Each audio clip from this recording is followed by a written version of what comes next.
Well, you talk about like someone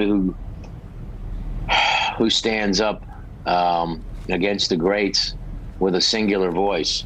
All you need to hear is one. It's like those great jazz musicians. You can tell the difference between Dexter Gordon and John Coltrane, you know, and just in a few notes, whether it's and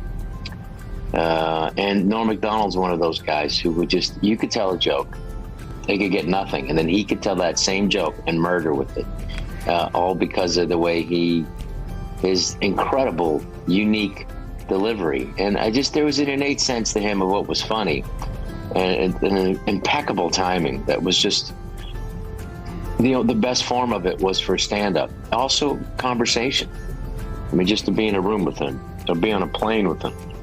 As a comedian, then do you learn from each other as far as that goes? Do you kind of like, okay, he told this joke this way, and do you kind of like that friendly competition, and you know, who can tell the joke better? No, it's like tennis. It's definitely like tennis. I mean, you want to play with somebody better than you. And Norm was the funniest guy in the room. Norm wasn't necessarily the one who got always the biggest laughs from the audience, but from the comedians, we knew he was a particular genius, you know. Norm would have this incredible ability to tell a joke and you have no idea where it's going. And then you get lost and you think, oh, man, I know where this is going. But then the next thing you know, you forget. He was a master of turns and sleight. And like, you know, last time I performed with him in 2016, I didn't know it was going to be the last time I performed with him. I just found that out in my old pictures, and he was like about ready to light a cigarette, and then he would tell a joke, and then you know, and then it was just anything that could be funny, you know. And all afternoon, as we do this, you've been playing on and off with a cigarette. Do you smoke? I quit smoking a year ago. Good for you. Thank you. You quit smoking. Yeah. And when you smoked at the Tomorrow Show, we puffed. We didn't smoke. We puffed. You probably caused many children to start smoking. So you hold a cigarette and you never light it? Yes, it helps me. I have an oral fixation, the doctors tell me. That never... I'm like Beretta. Like he did this thing about like this joke, which I just thought it's just genius. He said, you ever find yourself in the middle of a lie and you realize, wait a minute, there's no possible way that I could benefit from this lie. Why am I lying? Like, hey, you see the new Star Wars movie? Yeah. And that's the joke. I'm trying to become a better person. Try not to lie as much as I used to. You know, you ever lie for no reason, you know? Usually there's a purpose to your lies, but sometimes, you know, just a big lie will spill out of your evil head there. You know, you don't even know why, you know, like, a guy will come up to you and go, hey, you ever see that movie with Meryl Streep and the horse? Then you go, yes. Then in the back of your head, you go, what the hell am I lying about over here? I stand to gain nothing by this lie. The hell am I thinking back here in my head? It's the timing, it's the idea, it's the pause, it's the kind of, you know, he was very proud of the fact that he would always play, you know, he was the smartest guy in the room too, the most well-read, you know, and maybe I would read one book on an author. He read them all. Yeah. And, but he always said, you know, these guys are trying to play more than you. The audience don't like that. They don't like that. They want somebody that, like, you know, Charlie Chaplin was the biggest star in the world because he was less than everybody else. He said, look, you know, look at that guy. Yeah, my life's tough, but look at that guy. And he's right. Yeah. And that was a big influence on me. But I will perform this weekend. I was thinking about not coming out. Just like, but I don't know. Norm wouldn't want that. I'm going to go and perform and dedicate it to Norm, and I'll do some of Norm's jokes. You know, really smart. You know, he was like a math genius, and he was extremely bright. So one time we were doing a show in Biloxi, Mississippi, and I'm not like him at all. Except if you say to me like, you can't say that or talk about a certain thing or don't say that, I'm like, well, now I have to. It's just kind of your instinct as a comic to bug people. Yes. You know, right? Like, don't do that. It really bothers me. And then you're kind of a jerk, and they're like, oh, you mean like this? So so we were doing a show, and I opened for him I did about, I guess, 15 minutes or 20. Then he headlined, but it was for a what do you call it?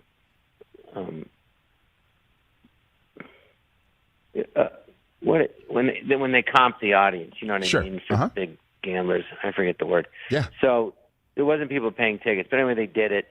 We did it. So he's doing the show, and he's very funny, but he's dirty. So all of a sudden, someone yells out, "Well, we don't like that kind of talk." So there's about, I don't know, 400 people there, and he goes, "Well, how many of you don't like that kind of talk?" You know, and it was like practically the whole room. He goes, "Well, how many of you don't mind?" And it was like 20 people. So he goes, or 10 people. He goes, "Well, I'd hate to disappoint those 10 people because the rest of you don't like it." And then he just got dirtier. You know? And I'm just like crying, laughing, you know, because the audience wasn't even laughing, but he just, you know, and that was a typical him. As you can see, he has wavy hair. It's waving goodbye on account he's going bald.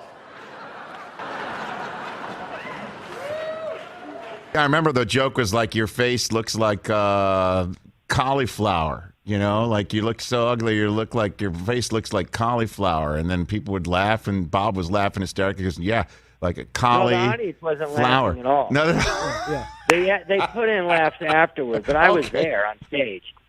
No, but Bob has a beautiful face like a flower. Yeah, cauliflower.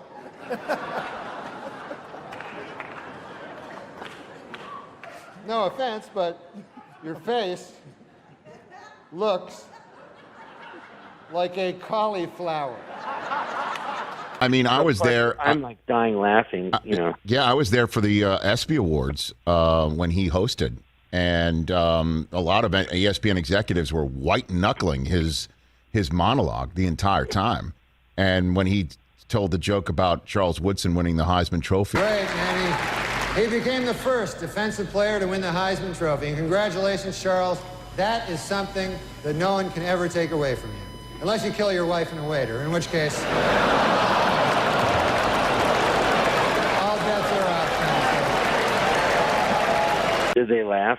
Well, there was a lot of, I think, sort of whoa and nervous laughter, and then cutting away to athletes who were just like shaking their heads like they didn't know what to do. They had no idea what to do with their faces, you know, at that time. Right, it's like that. And he you know, you take a big risk when you do that. I mean, he did that at the casino. We were banned I couldn't work there for 5 years. Really?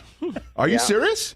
Mm-hmm. He got banned from that casino in Biloxi, Mississippi? Well, and he was gambling, and he got caught counting cards. Oh, there's that, too. Well, I mean... So the combo...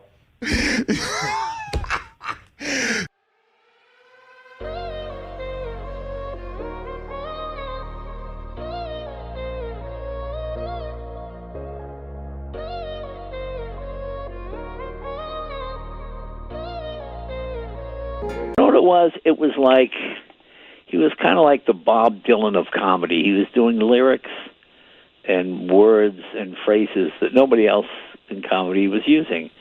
And it wasn't that he told jokes as much as just told stories in a funny way and had a just funny inflection. It was truly an original. I mean, that was, you know, everybody else wrote jokes. He talked funny.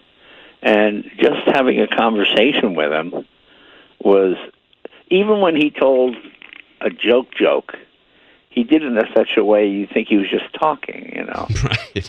I mean, he talked about, I saw him on a show, this was a joke he told. It was pretty funny. So the guy goes into this, guy's going to story, you know, and we're going to story. You know how he would just do that weird talking. Right. And he says, give me says to the clerk, hey, give me a Polish sausage. And the guy says, oh, are you Polish? And says, first of all, it's very insulting, okay? I come in for Polish, tell you after I'm Polish. He says, you know, if I came in and asked for a pizza, would you ask I'm Italian? If a Chinese food, you say, are you Chinese? well, why did you ask if I was Polish? And the guy says, because this is a hardware store. And it was, I mean, he told it much funnier than I told it. I don't think it was his joke, but it was one of those jokes that goes around. Right. But when he told it was just so hilarious. I mean, and it's so deadpan, and it's such a, him, Bob Newhart, they're just legendary guys. And he was not a guy, I tried to teach him how to drive. I had him on my show, the car show, and we went out to the racetrack out of Willow Springs, right? And like, hey, Norm, we gave him an Alfa Romeo, And I goes, this is the steering wheel here? Yeah, that's the steering wheel, Norm. Okay, and I'm riding next to him. And he's going 18, 19 miles an hour. He goes, oh, this thing is pretty quick. I go, no, it's not, Norm. You're only going 18 miles an hour. I never knew how he even got around L.A. because he never drove. So this was before Uber or anything, Right. No, you would always ask friends for a ride. Always. Yeah. So I said, well, Norm, let me show you what it can do, So I get in the car, I go a little fast. I'm going 25, 30. He's going, hey, whoa, hey, slow down there. Hey, take it easy. Hey, take it. I go, no, we're going 35 miles an hour. We're on a racetrack. There's not even another vehicle on the course. And he was hilarious. And he was, at one point, he got it up to 50 miles an hour. He's like, oh, this is really flying. Hey, we're moving here now. Hey, that whole thing. And, he was just great. He was just great. Still have your foot on the brake. Going to put it in drive. All right, let's proceed forward. By pressing the gas. Yes. Take your foot off the brake. Just lightly press the gas, right? Yeah, there you go. There you go. There you are. And obviously turn the wheel right to go around. Yeah, okay. My God, I'm a good car driver. How do you get around L.A. without a driver's license? Uber? So Uber must be like a godsend for you, huh? Yeah. Oh, my Lord. Wait. That's not the... That's great. You know what happened there, Jay? You were going 24 miles an hour. Was that it? Yeah, you're going 24. I confused the brake with the gas momentarily. Oh, okay. Yeah, that's not a good thing to do. Well, look, you're going 47 now. This is a new record. It's a new record, man. This is fun. Oh, my Lord. Wait, Jay? Okay. You're doing all right. He was, if you didn't know he was Norm MacDonald, you think he was just some sort of odd character, Right. But truly a character in the best sense of that word. He was a great impressionist. He did a great Burt Reynolds. Oh, that was brilliant. Oh, yeah, right. I mean, right down where you thought, is that Burt Reynolds? Hey, check out the podium. Look at this. Mr. Reynolds has apparently changed his name to Turd Ferguson. Yeah, that's right. Turd Ferguson. It's a funny name. Great. He did a great Letterman. I'd never seen anybody do Letterman. And he did a great Letterman. It was really, really, I think even Letterman was like, whoa, You got any gum?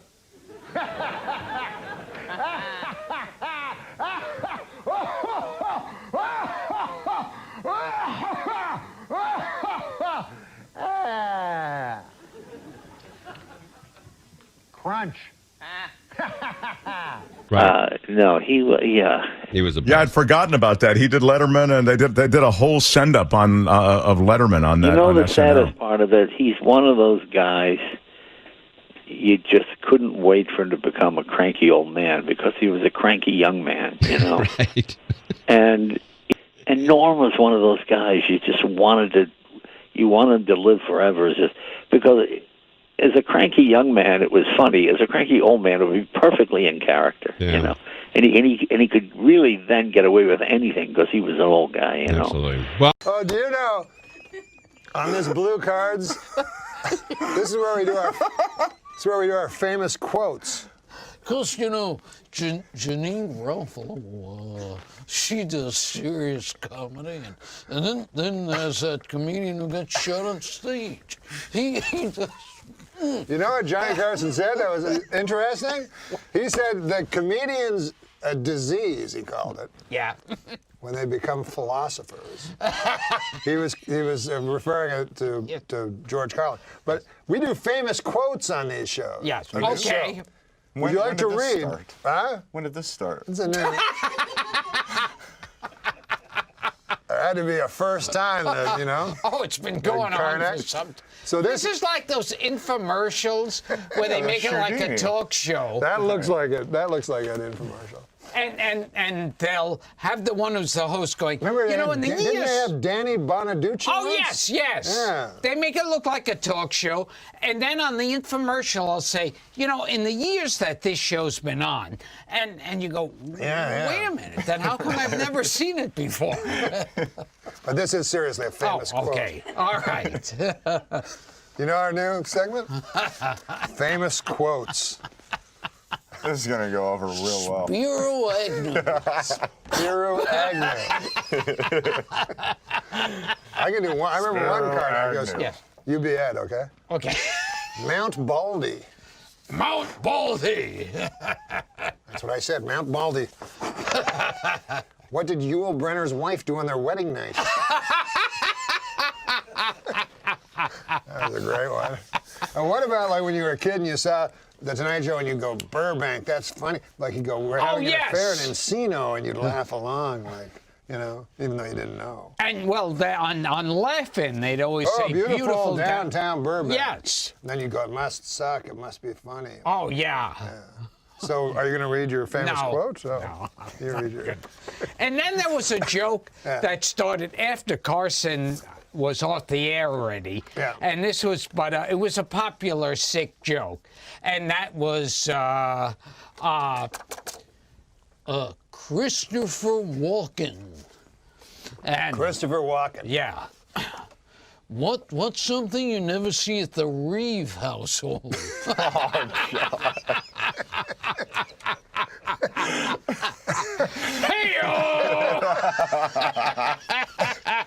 So you'd actually need a partner to do that joke. Yes, see. Are you going to read your quote? Yes. Famous quotes. Famous quotes. While your man is hard, use one hand to push his penis up toward his stomach. Lick the underside of his shaft by keeping your tongue flat and moving your head from side to side to cover more surface area. Barbara Bush. Oh, that was Barbara Bush. I remember she said that in the State of the Union address. I found these in a book, Famous Quotes. This one I wasn't aware of. Well, let's give another one to Gilbert. Yeah, I think so, yeah.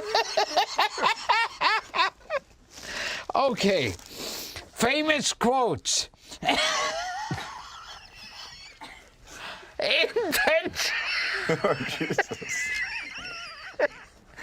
Intensify his orgasm by placing two fingers an inch behind his balls and feeling for a dent. It's the perineum, a big pleasure trigger. For the last 30 seconds before he comes, massage the spot in a circular motion. Henry Kissinger. Oh, that was Kissinger. Some people say he was a war criminal. Yes. But I don't know about that. You see, it makes more sense with a German accent. No, Kissinger was he went out famously with Jill St. John. Oh, yes. Yes. This show could do well in the 70s. Yes. See, this is kind of education. Yeah. Adam Egget, he doesn't know hardly nothing. And yet he's manager of the world famous comedy store.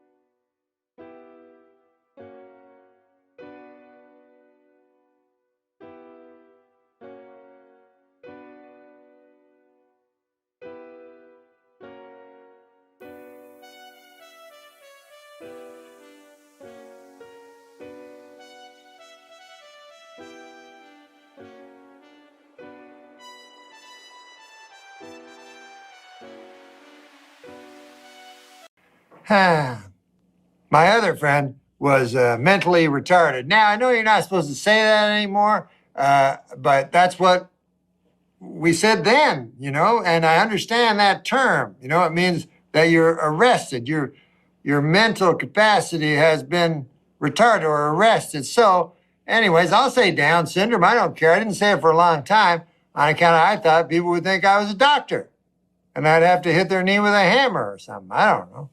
But anyways, I love my best friend had Down syndrome, you know? I love people with Down syndrome. I wish I had Down syndrome. And I'll tell you why, because they're happy. You know what I mean? They're happy. What's wrong with that? Man, I wish I was happy, you know? I was happy when I was with my friend. I'll tell you that. I would love to have a friend right now, because how often are you happy? You ever be happy? It happens once in a while, you know? With me, it's usually when I wake up. You know, I wake up, I go, goddamn. I'm glad I bought that Tempur-Pedic pillar. That was the best purchase I ever made. But then the light comes under the door and bathes over you, and then your life comes in and gets all over you like a cobweb. You're like, God damn, huh? That's not fun. But you ever go into the mirror and look at yourself? I'm not talking about physically, but just eye to eye. You know, and then you go, oh, good God, what's become of me? I'm gonna go back to bed and cover myself up.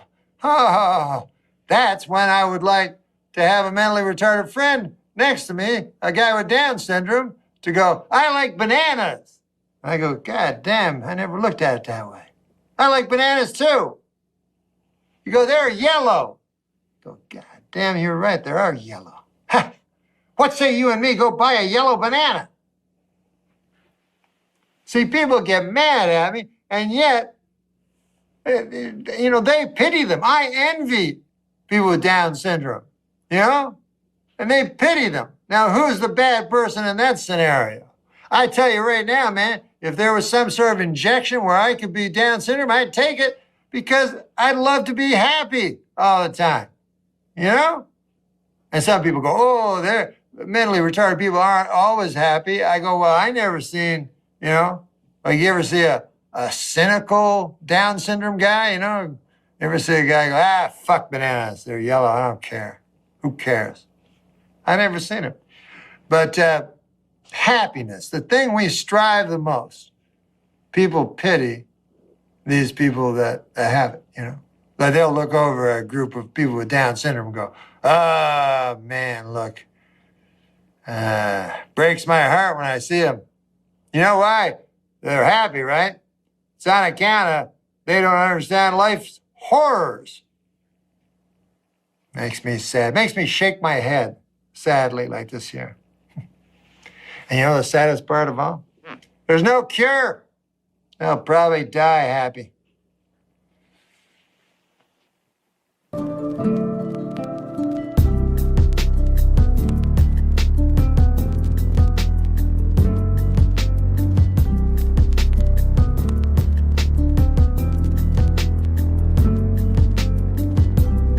Judge Lance Ito this week barred all potential jurors from reading Faye Resnick's controversial new book, Nicole Brown Simpson, Diary of a Life Interrupted.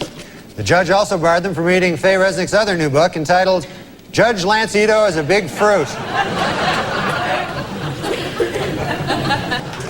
And now it's time for Weekend Update's movie reviews. This week I saw Interview with the Vampire. And here's my review. Not gay enough.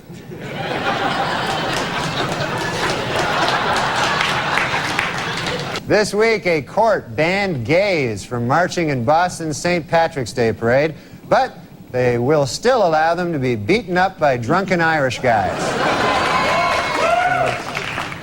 I'm afraid to know what you're applauding at there. Okay. Meanwhile, Elton John continues to deny rumors that he is engaged to his tennis racket.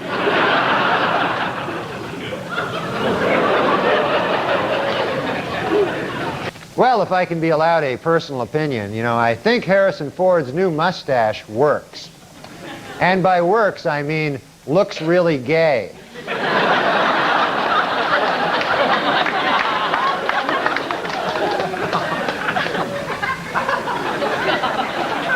In overseas news, an attempt to lift the ban on gays serving in the British Armed Forces has been defeated in Parliament. This raises a difficult legal question.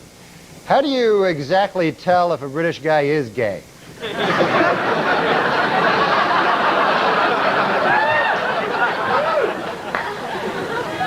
In an interview in this month's Vanity Fair, actor Tom Cruise attempts to end once and for all rumors that he is gay.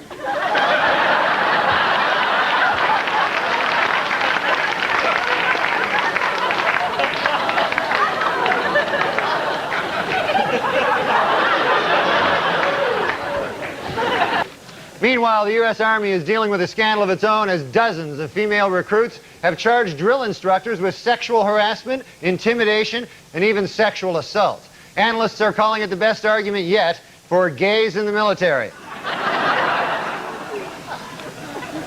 Jonathan Schmitz, the Jenny Jones guest who killed his secret gay admirer because of his fear and hatred of homosexuality, has been sentenced to 25 years in prison. Well, I guess that plan backfired, huh?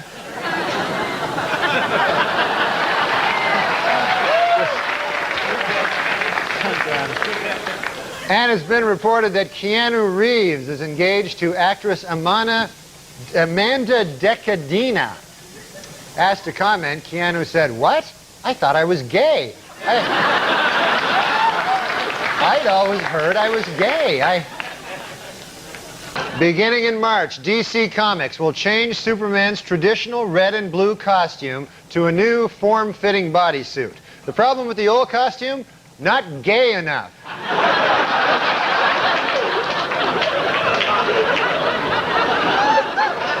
What the hell's going on in the country? That's not Superman. All right. TriStar's Picture is planning a film about the 70s disco act, The Village People. While the movie will be coming out next summer, it plans to wait until Thanksgiving to come out to its parents. The artist formerly known as Prince says he now wants to be known as simply the artist. Meanwhile, I will continue to refer to him as simply the fruit.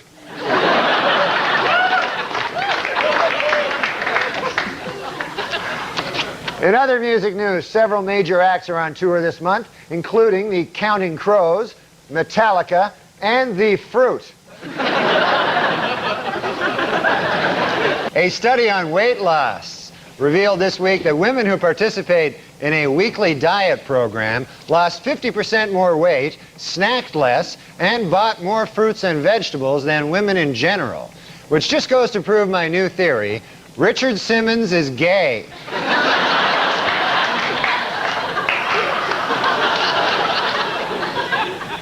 Our top story tonight. This week, after months of speculation, sitcom star Ellen DeGeneres finally admitted that yes, she is gay. Inspired by her courage, today, diet guru Richard Simmons admitted that he is really, really, really, really gay.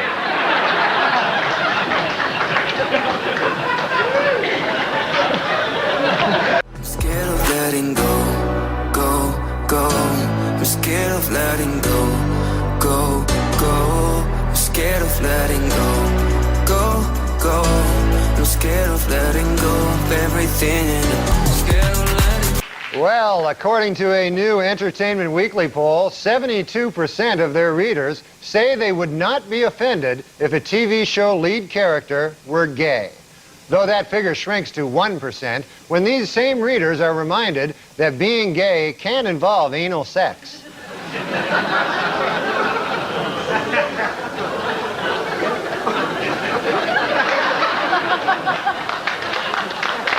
We haven't heard from Nick Swartzen. Yes, yeah. Nick. What about Nick? Nick, what you got? How are you enjoying the tour?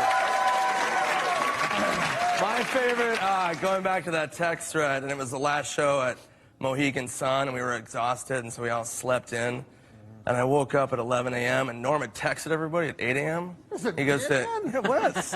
And he go, "Hey, anybody want to get breakfast?" And we were all asleep. We were tired.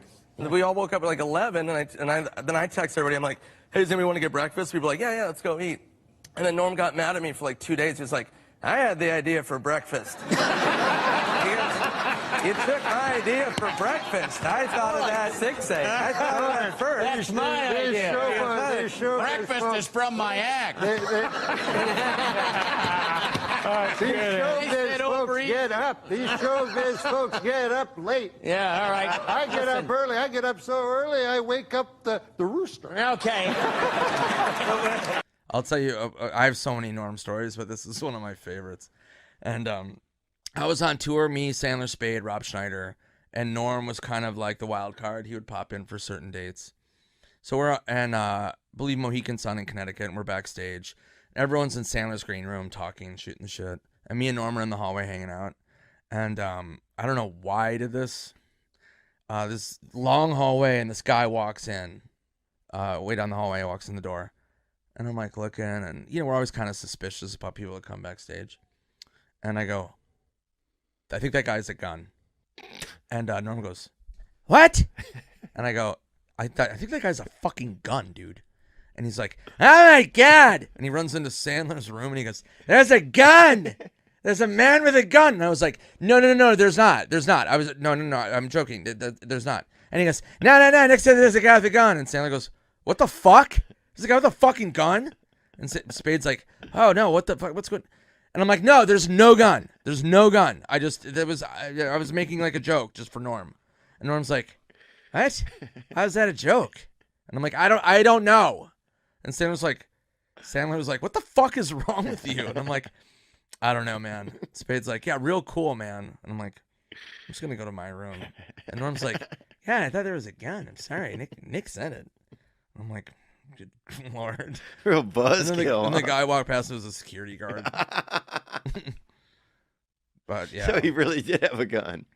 He didn't have a gun, but he just looked like somebody that would have a gun. Do you remember the time you called me up one day? You go, hey, what are you doing? And I'm like, I'm watching baseball. And you're like, can you pick me up? And I was like, I don't drive. I go, I'm already at the bar. I already had a couple of drinks. I want to drink and drive. I'm like, it's not far from you. I'm like, you want to take a cab? And you're like, yeah, all right, I'll meet you in a couple minutes. So I'm like, okay. So I wait. I watch a full game. I watch another full game. I watch half of another game. It's 8 o'clock at night. And I'm like fucking hammered. I leave the bar. Norm's walking into the bar. It was noon when he called me. It was 8:30 at night. And he goes, I know. Where are you going? And I'm like, I'm fucking hammered. I'm going home. He's like, I just got here. And I'm like, I know. You're 8 hours late. Like, well, have a fucking beer. Right? Being weird. I'm like, I'm not. I want to go. I can't walk or see. It takes me a long time to get stuff. We hate the most.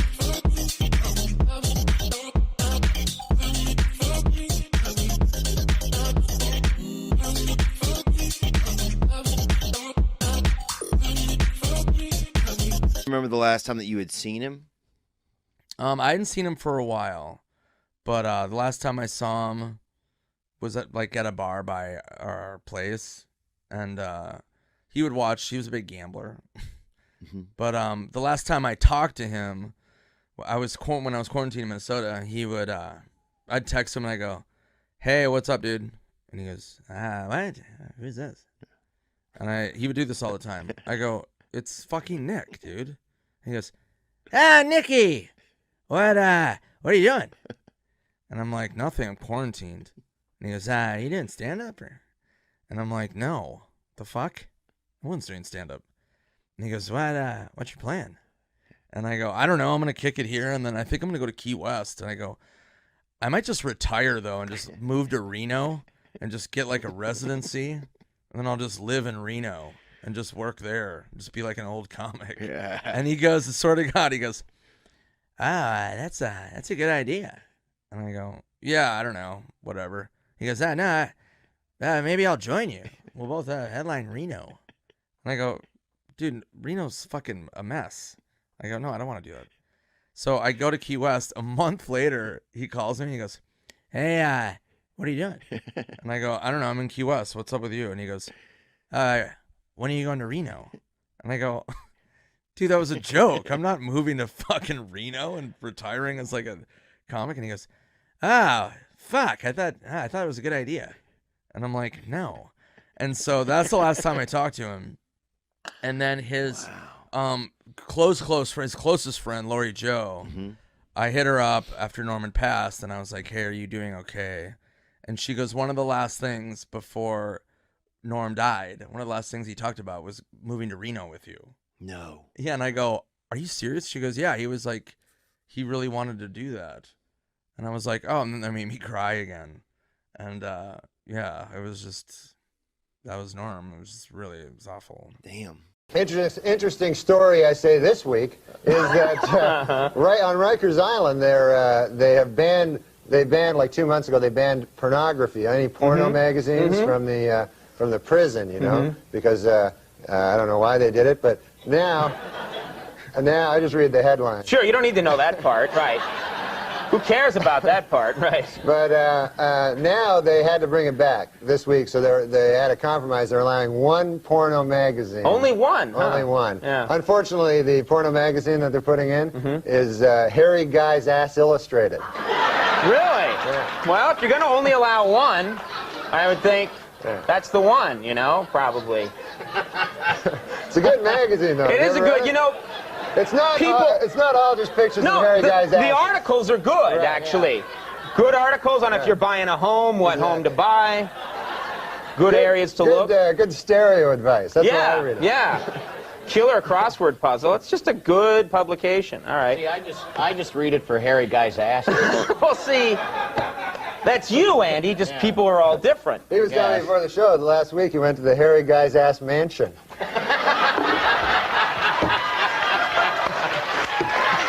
Great. Why didn't you... Andy has all the fun. He gets to all the big celebrity parties. Right. Him and Jimmy Kahn.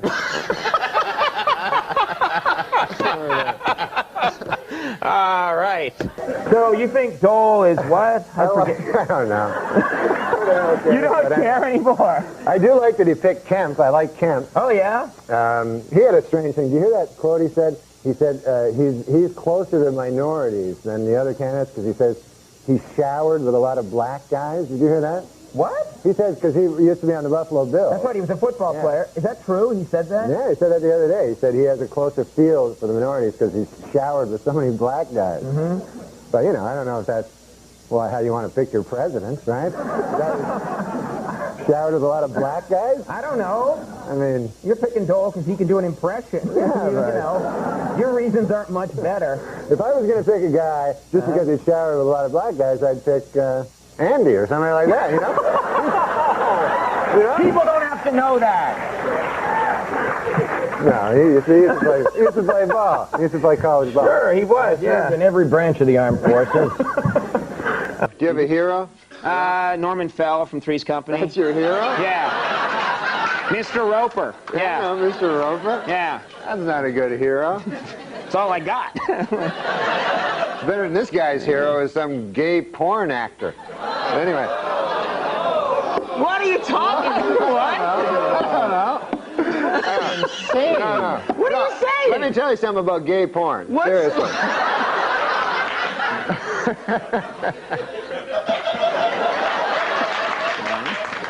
It's fine. That was a long one. Okay. No, I'll tell you something about gay porn, seriously. Okay. That doesn't mean a guy's gay. I'm not saying that. Because a guy watches gay porn all the time. Cut to a single. Just of Norm, really? Gay porn. I enjoy gay porn. I'm not gay. Gay porn is a genre that just cuts across all demographics. You know? Young people, old people, straight people, the gay people enjoy it. Everybody likes gay porn. But this guy really likes it. No, I don't know. I thought I heard patriotic music playing behind that speech. No, that's not what I meant to say. I meant to talk about Bob Dole. This guy's my hero. First ruined my reputation, you know. I'll Just tell you in something. passing. This guy is not gay. If anybody's not gay, it's this guy. Oh, I'm so... Seriously. I am so totally straight. Oh, yeah. No, you are. I love the ladies. No, he does. No, he likes girls. He likes girls. Does this happen every time you try and talk about Bob Dole? You start talking about gay porn. I know, I don't know what that was. But listen, the Bob Dole, I love this guy. He's my hero. He's always been my hero for like the last 18 years, since I was very young. And I always liked Bob Dole. And so it was an honor to. Now it sounds weird because I was talking about gay porn. But I'm questioning your ability to continue here. before I start with my jokes, I just want to say, like, I said a thing on last show about Andy enjoying gay porn. Right, I remember you saying that. And I thought later, that was just a stupid thing to do. Well, I guess it was all forgotten until you just brought it up. So, he doesn't like gay porn, you know? He doesn't like gay porn. So anyway. I can't stand gay porn. Right. Gay porn, no thanks. So if you're getting me a birthday present, no gay porn. I'm glad that's great because it really cleared the air. Yeah. I understand you Lent. You take Lent pretty seriously, the Catholic holiday of Lent. Is that the case? Well, you have to give up stuff on Lent. So every year on Lent, I give up stuff. And I made up a list, you know? Oh, really? Of stuff that I gave up. So I have it here in my pocket. Can I read it? I would love to hear what Norm gave up for Lent. Yeah, why not? I don't have it in my pocket. You don't have it? Oh, here it is. It's in this pocket. Okay. Yes, this is a list of things that I gave up for Lent. Okay, you ready? I gave up powerlifting. All right, out. Yeah, I didn't want to do that anymore. And then I gave up lifting of any kind. Okay, that's good. And then I gave up dressing up like an incubus. Now that people know what it is, you know. Not going to do that. No. And then I gave up. This isn't a good one. I gave up feeding my cat. You got to break that habit. Yeah, that's not good. Lent's a good time to do that. So that's. Oh, and then I gave up spending thousands of dollars trying to methodically seduce Andy's wife. No more of that, huh? All right, that's very nice. Good for you. What a relief. Plus, it gets in the idea that Andy has a wife. Andy has a wife. Oh, he does. I know. I have a wife. I know. And no, he has a great wife. I don't like gay porn. No, he has an excellent wife. Don't like it. Well, okay. What we're going to do is we're going to take a quick break, and then we're all going to confer with our lawyers. And then we're going to come back, and we'll have more with Norm MacDonald in just a second.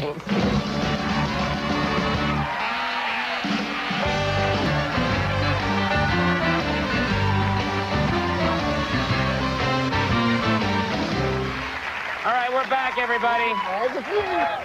Stop comparing notes on gay porn, all right? No. We were actually talking about the Sports Illustrated, the swimsuit issue. Oh, yeah. You guys like that issue. No, I love it. Andy said it's his least favorite Sports Illustrated. Oh, shut up. He says he can't. Never mind. I'm going to say something. Andy, it's like quicksand. If you struggle, it gets worse. I know. You just got to sit very still, and it'll go away. Say something bad. You're in Los Angeles now, okay, and you're doing this show. Do you like the L.A.? You like it there? I don't like it that much. No. Why? Why don't you like it there? It's beautiful, and I think you'd. No. Well, it's hot. You know, it's really hot. And is that what you're getting to? I don't know. I thought you had a story about being in L.A. Do you want to talk about midgets some more? Just whisper the story in my ear. You said you were carrying bags of groceries? Yes, exactly. That's the story. But it started off with it was hot in L.A. And this is a bad, lame story. But... So let me get this right. You can't remember it. We just revealed that we talked about it in the hallway beforehand, and now you're telling people it sucks. You want to go for it? Yeah, I'll tell it. No. Yeah, it's not...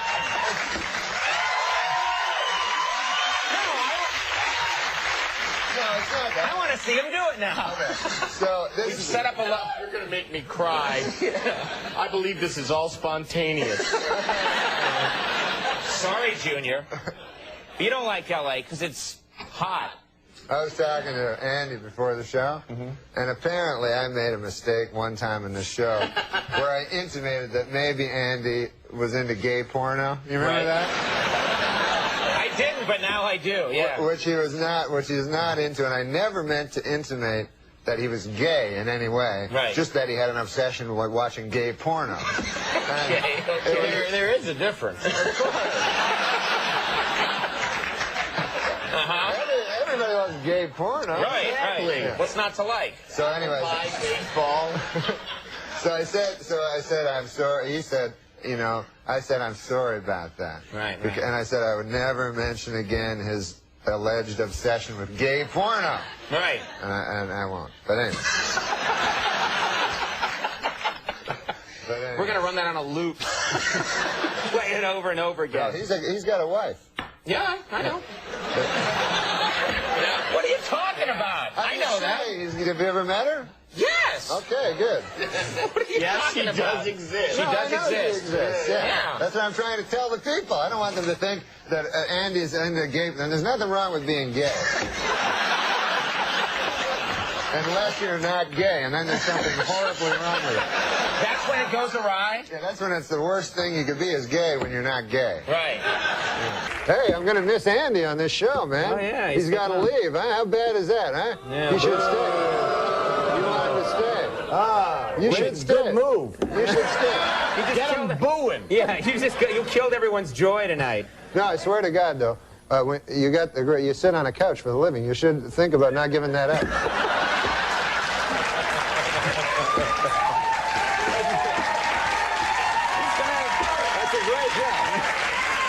That's a great job. You sit on a couch, and you sit on a chair. It got to be too much, though. I'm looking to lay down. Got to tone it down a bit. No, but you're a great man, and I'm going to miss you on the show, man. You're a great man, isn't he? Thank you. Great. Maybe he'll change his mind. Maybe. I keep asking him. Yeah. He's like, nope. Maybe if the internet, they start like writing "Save Andy," you know what I mean? It's not save him because he's leaving. His choice. Yeah.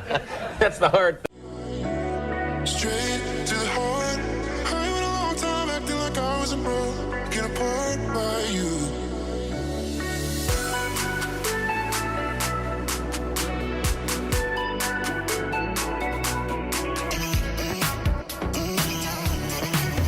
He's good, man.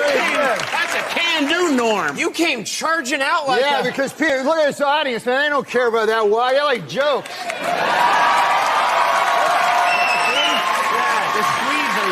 They got flags. They got flags. Yeah, they got flags and they're scoring you. You've got 3 9s and an 8 so far. Wow. For your Where entrance. are you guys from, man? Oh, sweet. That's Sweden? Yeah. God bless you, man. Everything's good about, you know, you're an Irishman. Me mother, she was orange. Me father, he was green. It was the biggest mix-up that you have ever seen. I'm Scottish. I'm a Scot. You're Irish. Yes. What are you? Swedish German. Swedish German. Are you really? Yeah, really. Why would I lie about that? It's not funny. It's very odd, 'cause It's a very strange lie. I put one over on those people. Yeah. Swedish German. No, I'll tell you why it's funny, man, because I was in Georgia, Atlanta, Georgia. Yeah. I met a good old boy down there, and he said, he said, you know Andy Richter? Yeah. Yeah, he did. Yeah. You met a guy in Georgia and he said, you know Andy Richter? Oh, yeah, you guys do well there. Oh. And he said, I said, yeah. He said, have you ever heard of Andy Richter joke? I said, no. He said, well, most of it's based on him being Swedish German. And then he told me an Andy Richter joke. And Really? But I didn't know he was Swedish German. I thought it was all nonsense. Yeah, well, now this lines up perfectly. Let me ask you something, because it sort of relates to the first... Wait, don't you want to hear the joke? No.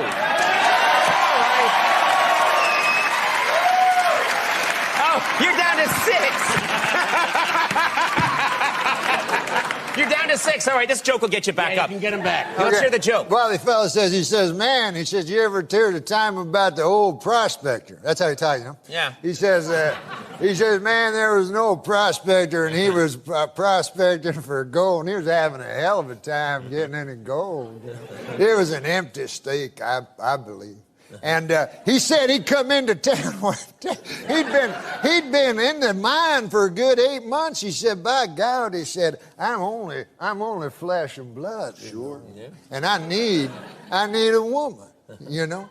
And so he goes into town. He goes up to the bartender. He says, bartender, he says, man, I've been in that mine for a hell of a long time, and I'm only flesh and blood. I need a woman. Well, the bartender says, hell, there ain't no women in this town. If you want to do any of that business, all we got is Andy Richter, the Swedish German.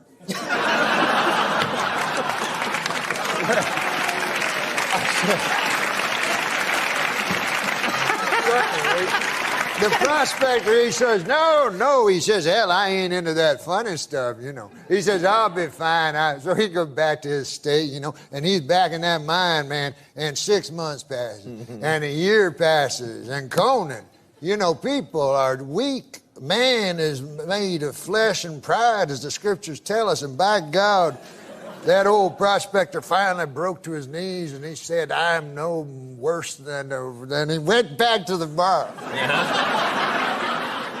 He was a beaten man. He says to the bartender, he says, hell, man, I've been in that place 2.5 years. A man has needs, and if you say there's no women in this here town, he says, well, I'll have to go for Andy Richter, the Swedish German. But he says, listen now, he says, man, I'm a tough old hombre, you know, and I got friends now. He says, I don't want anybody to know about this. You know, this is back in the old days. Sure, yeah. He says, I can tell by the accent, yeah. He says, I got my cowpoke friends and so forth. I'd hate to hell anybody know about this. You know, this got to be all secret. Nobody. I say nobody can know about this. Bartender says, well, 4 people will know about it. How do you figure that? He says, well, he says, I'll know about it. He says, you'll know about it. Andy Richter, the Swedish German, will know about it. And the fella that has to hold down Andy will know about it.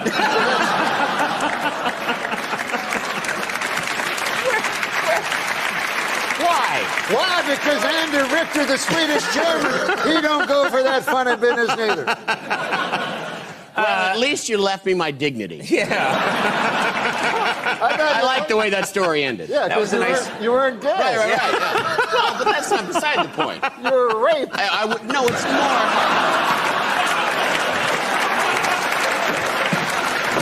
It's more that I wasn't prostituting myself. All right, everybody, we're back. Ladies and gentlemen, for the last 5 seasons, my next guest has played Allison Parker, one of the many dysfunctional but gorgeous residents of Melrose Place. Please welcome Courtney Thorne-Smith.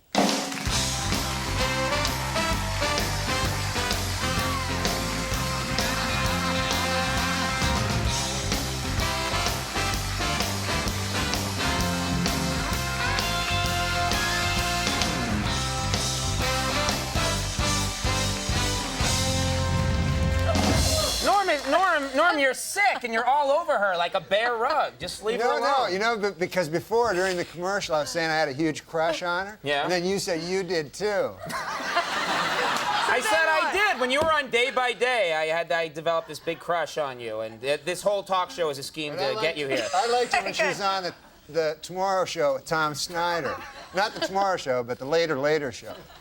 He says to me in the break. You have no idea who I am. Yeah, no, I know from that show. That's all. He says to me, "Oh, I really like her. I saw her. I really think she's great. I really have a crush on her." And I said, "Where? You saw her at Melrose Place?" He said, "No, I was watching Tom Snyder, and she was on, and she was a great guest." And I said, "Wait a minute, that's the show that's opposite our show. Why weren't you watching our show, pal?" Because I wasn't on it that night. All right, no, stay. We have exciting stuff to talk about. You've been on this show, Melrose Place, for 5 years. For 5 years. And now you're leaving. Why are you leaving? It's time.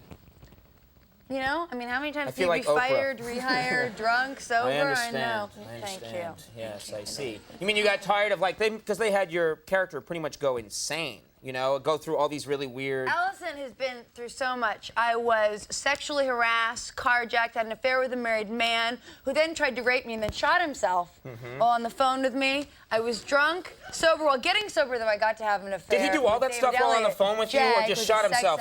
Wait, I'm curious. No, I was on the phone in the office, which makes it really awkward. All right, okay. And he was in Seattle, and he shot himself. Oh, my God. While he was on the phone. I know. Yeah, and so you finally said there's no more that this character can do, right? I can't do any more. I've been married and divorced and widowed, and it's too much. What's going to happen in the season finale? Can you give us a tip for all those fans out there? What's going to happen? I can't tell you. Okay. You'd be mad at Good me night, if I everybody. did. We had a good time. No, I mean, but give us some sense of, like, is it one of those? Because every year they try and have a season finale where everybody gets into a Zeppelin and blows up, you know? Something. Well, now you've given it away. It's a Zeppelin. It's a Zeppelin. All right. Are you talking about Melrose Place? No, because You're the biggest ass I ever met. I love you for it. No, because I swear to God, and when I lived in L.A., I lived on the actual street called Melrose Place. There's an actual street. There's a Melrose. Is there really a Melrose There's really place? a Melrose Place. Okay. You all know right. this, right? Yes, it's true. So they opened a restaurant called Melrose Place on it, and then it's right beside my house. And every time I go out, there's all these like tourists, and these tourists, like they're always fat and they're taking pictures, standing in front of this restaurant. Yeah.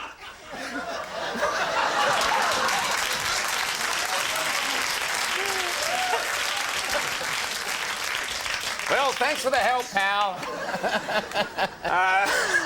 He'll get over it. You'll see.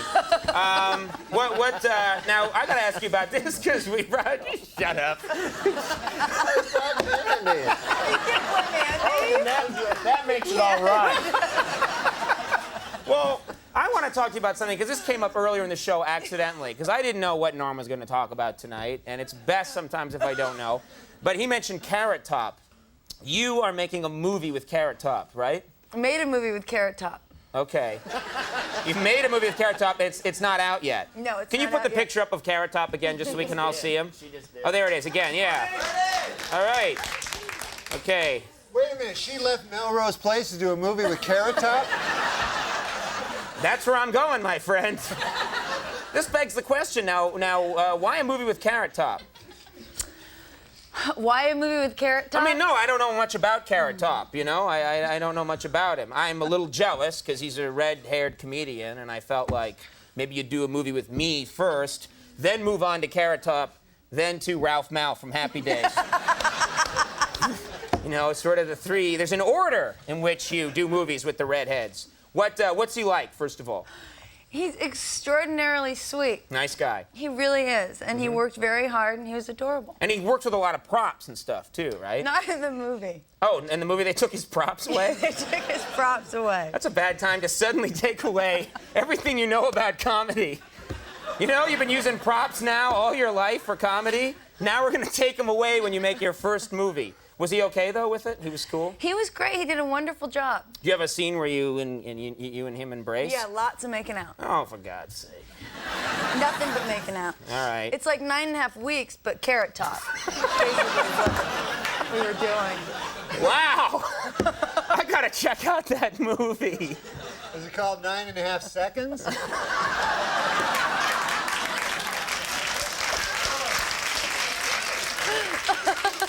Like he's premature ejaculator. We got it. You know what happened? This is what happened. You know what happened? He said 9.5 seconds, and I'm looking at him because I know there's more. And I wait, and I see the glimmer in the eye, and then bang! I thought you were going to, but no.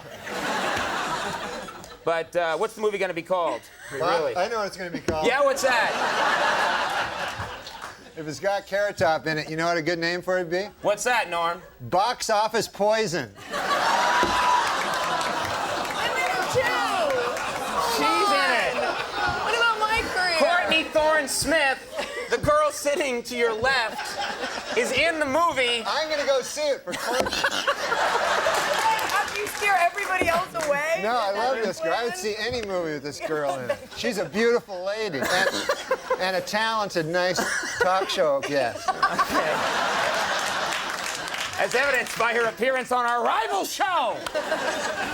All right, well, there's this 2-hour season finale of Melrose Place. There's this movie coming out. Yes. Title undetermined at this point. Chairman of the board. Oh, all right. Do something with that, you freak. I bet the board is spelled B-O-R-E-D.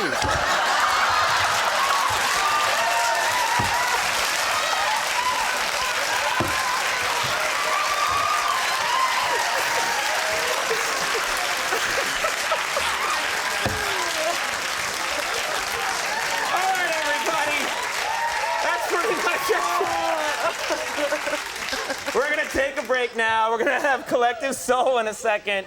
Courtney Thorne-Smith, we hope she's still our friend. We do love you.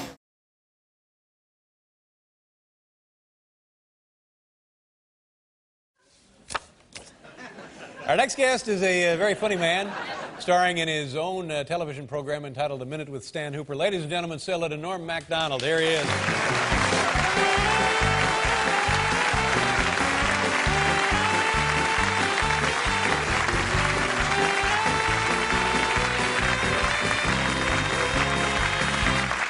Good to have you back. That's good to have you. Congratulations, Thank you very sir. much. We haven't Must seen be you in a very while. excited. Well, it is exciting. You know the feeling. You have a son. I have a son.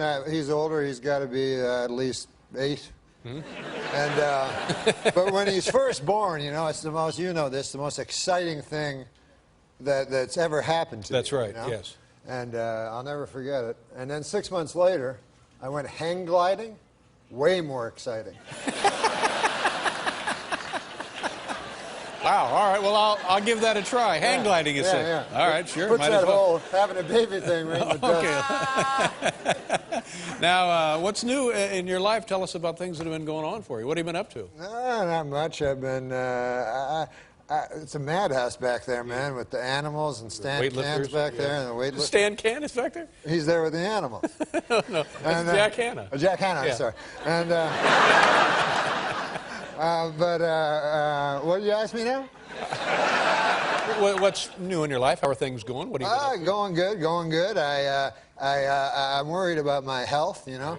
I go out of the Mayo Clinic. You familiar with that? Yeah. Up in Rochester. And I was going to a regular doctor for a while, but these guys suck. They always want to make you feel better, you know, no Right. matter what. You know what I'm saying? Yeah, I guess. They'll take your blood pressure, and then they go, what have I got there? They go, 180/90. You go, what's that mean? They go, I don't know. And then, you know, they hit your knee with a hammer. Yeah. You think that, you know, like from the cartoons, you know? Yeah. And so then they hit your knee with a hammer. You go, your knee goes up, and they go, excellent. It's exactly how your knee should respond when struck by a hammer. So you're saying you didn't feel like you're getting a thorough examination? No, and I wanted thorough, so I thought I'll go to the Mayo Clinic, and I'll get examined by everybody, you know, everybody. I sound like Ed McMahon now. Everybody! So I go there, and I go to all the doctors, you know. I go to the throat doctor, I go to the ear doctor, I go to the nose doctor, I go to the stomach doctor, I go to the ass doctor, you know. The ass doctor? The ass doctor?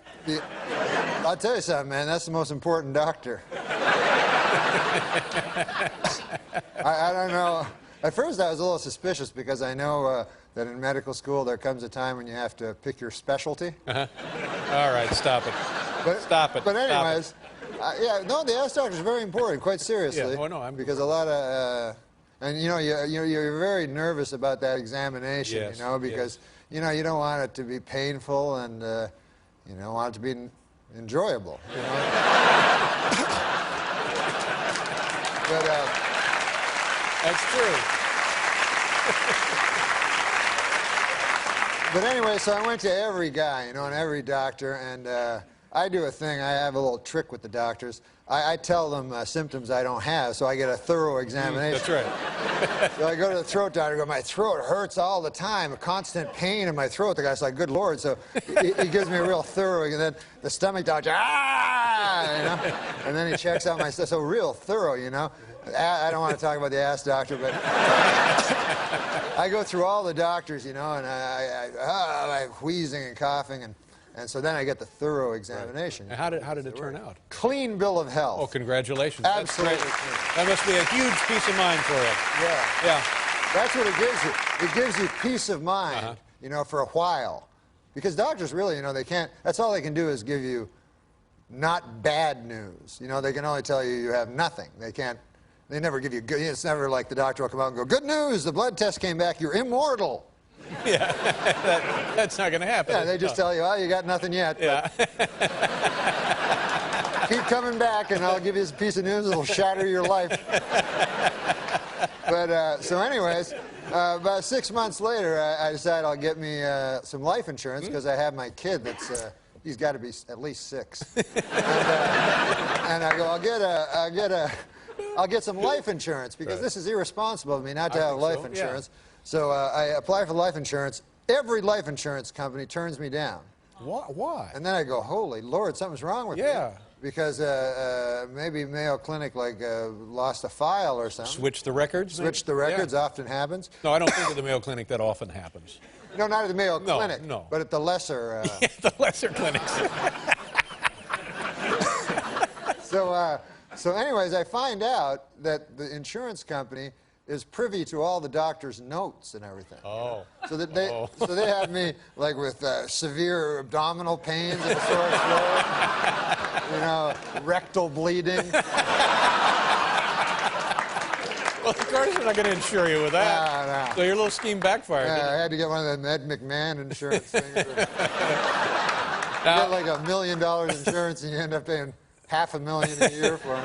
What have you been out doing stand-up? I know you're probably really busy with the show, but do you ever get to go out and do gigs? Oh no, yeah, I've been off show business for a while, and I do the smoky nightclubs, you know. And recently I was at a place, and a dude said, "Hey, would you mind going to this hospital, you know, to entertain, you know?" For the orderlies and the people in the hospital. I thought that'd be a nice thing to do, you know, because I don't do a great deal of nice things. So, no, I do. I'm a very nice guy. I know. Yeah, we've read all about you.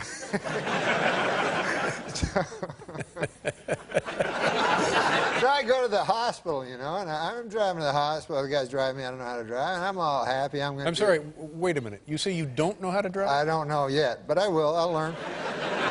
As my child approaches his 13th birthday, I feel I should soon. Yeah. So I go to the hospital, and the guy Sid Youngers that books this gig, he tells me, you just talk to you entertain for the orderlies and the staff and the patients, you know. And I get there, so the guy's driving me there, and looking for the hospital and everything, and we're getting close to the hospital. And all of a sudden, I see like some barbed wire, right?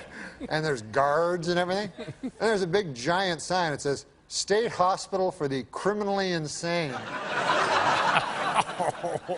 So now I'm being frisked and ID and everything, and I get in, and now I'm going, I don't even know if these people deserve a show, you know?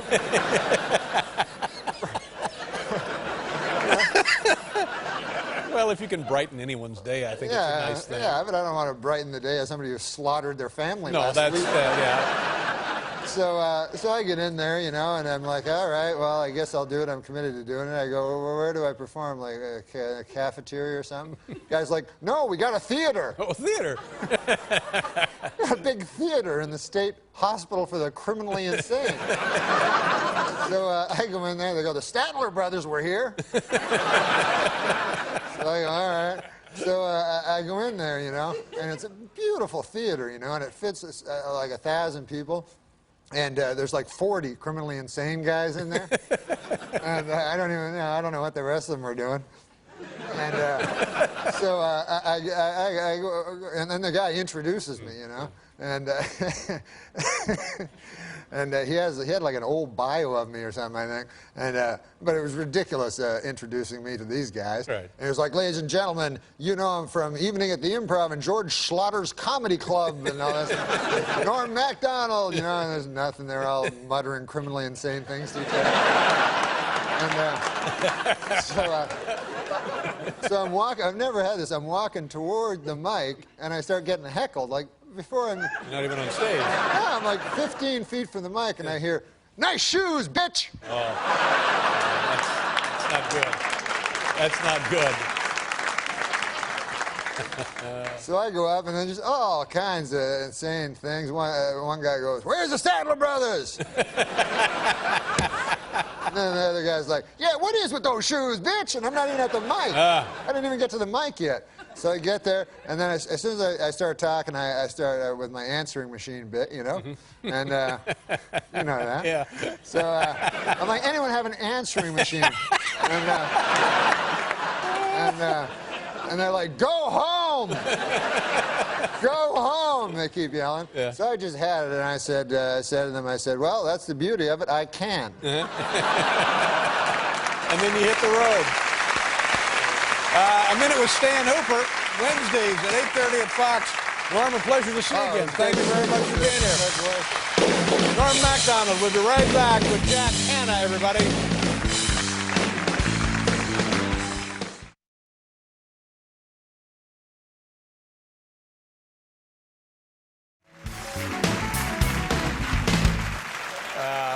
Our next guest is a very funny man who has a brand new comedy album right here entitled Ridiculous. It's in stores now. Here's the always entertaining Norm MacDonald.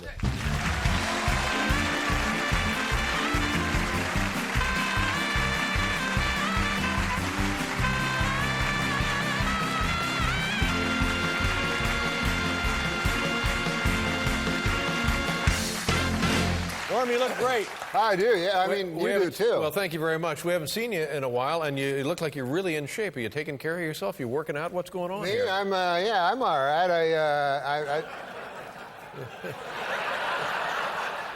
My cholesterol was, I had problems with my cholesterol. So I went to my doctor last year, and I got my cholesterol checked, right? And then I came back again this year, and he's like, how are you doing with that cholesterol? And I go, I'm not doing anything. And he goes, well, I'm looking at your file here, and last year it showed that your cholesterol is alarmingly high. Oh, my. So I go, well, you didn't tell me that. And he said, yo, I told you that. And I go, no, I would remember that phrase, alarmingly high, you know? So he says, well, let's do it again, you know? And I go, well, all I've been doing is eating cake and, swallowing, chugging half and half. So I go, I know that the test... Chugging half and I know half. the test will come back, and it will be whatever the word is that's worse than alarmingly high. Right. You know? So I was so scared, you know? So it comes back, and it's really off the charts, you know? And I'm like, geez, man, are you going to have to do a Letterman on me there, you know? And he goes, so he goes... Because I don't like that stuff. And he goes, no, we haven't reached that level yet. You know, your cholesterol's high.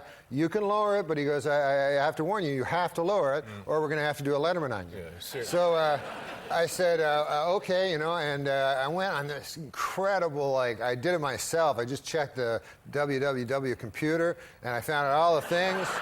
And in 10 weeks, my cardiologist was stunned. Yeah. She's worked in the field for 26 years and never seen it. But anyways, from 296 to 120. Whoa, wow.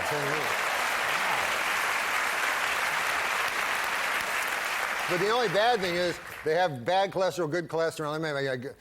One of the cholesterols didn't change, and my cardiologist explained to me that cholesterol will only be changed by exercise. So I was like, geez, you know. So... Because I'm really good at not doing things, not eating stuff, but I'm bad at going out and doing stuff. And so I got a trainer, and it was all, not good. Tough. Yeah, man alive. Holy crow. Yeah. Well, it looks like it's paid off. It does? Yeah. What kind of stuff was the trainer doing with you? He was, these guys are superhuman. They look like Dash Riprock, you know, from earlier, you know. They're like superhuman beings, you know. So they think you can do what they can do, you know. Right. And I told the guy, $50 an hour. I said, look, don't try to earn your money or anything like that, you know. All I want to do is get my cholesterol down. I don't care to have a vein in my arm. Yeah. And, you know, no use for abs. I just want to not die. So, but he's like, I know what you can take. I know what you can handle, you know? And I'm like, all right, you know? So he's got me doing them bench presses, and then he'd do this trick, he'd go, okay, we're going to do 15, you know? And he'd go, 5 more, 3, 4 more, 3 more, 2 more, 1, and 10 more. And I go, what the God? Why didn't you say 25 in the first place, you know?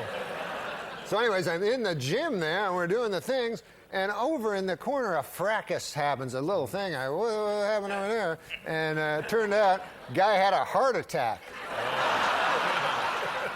And they took him away. I'm like, what the hell? He's like, yeah, man, I hope they don't have to do a Letterman on that guy, you know? All right, Norm, stay right there. We'll be right back with Norm MacDonald, everybody.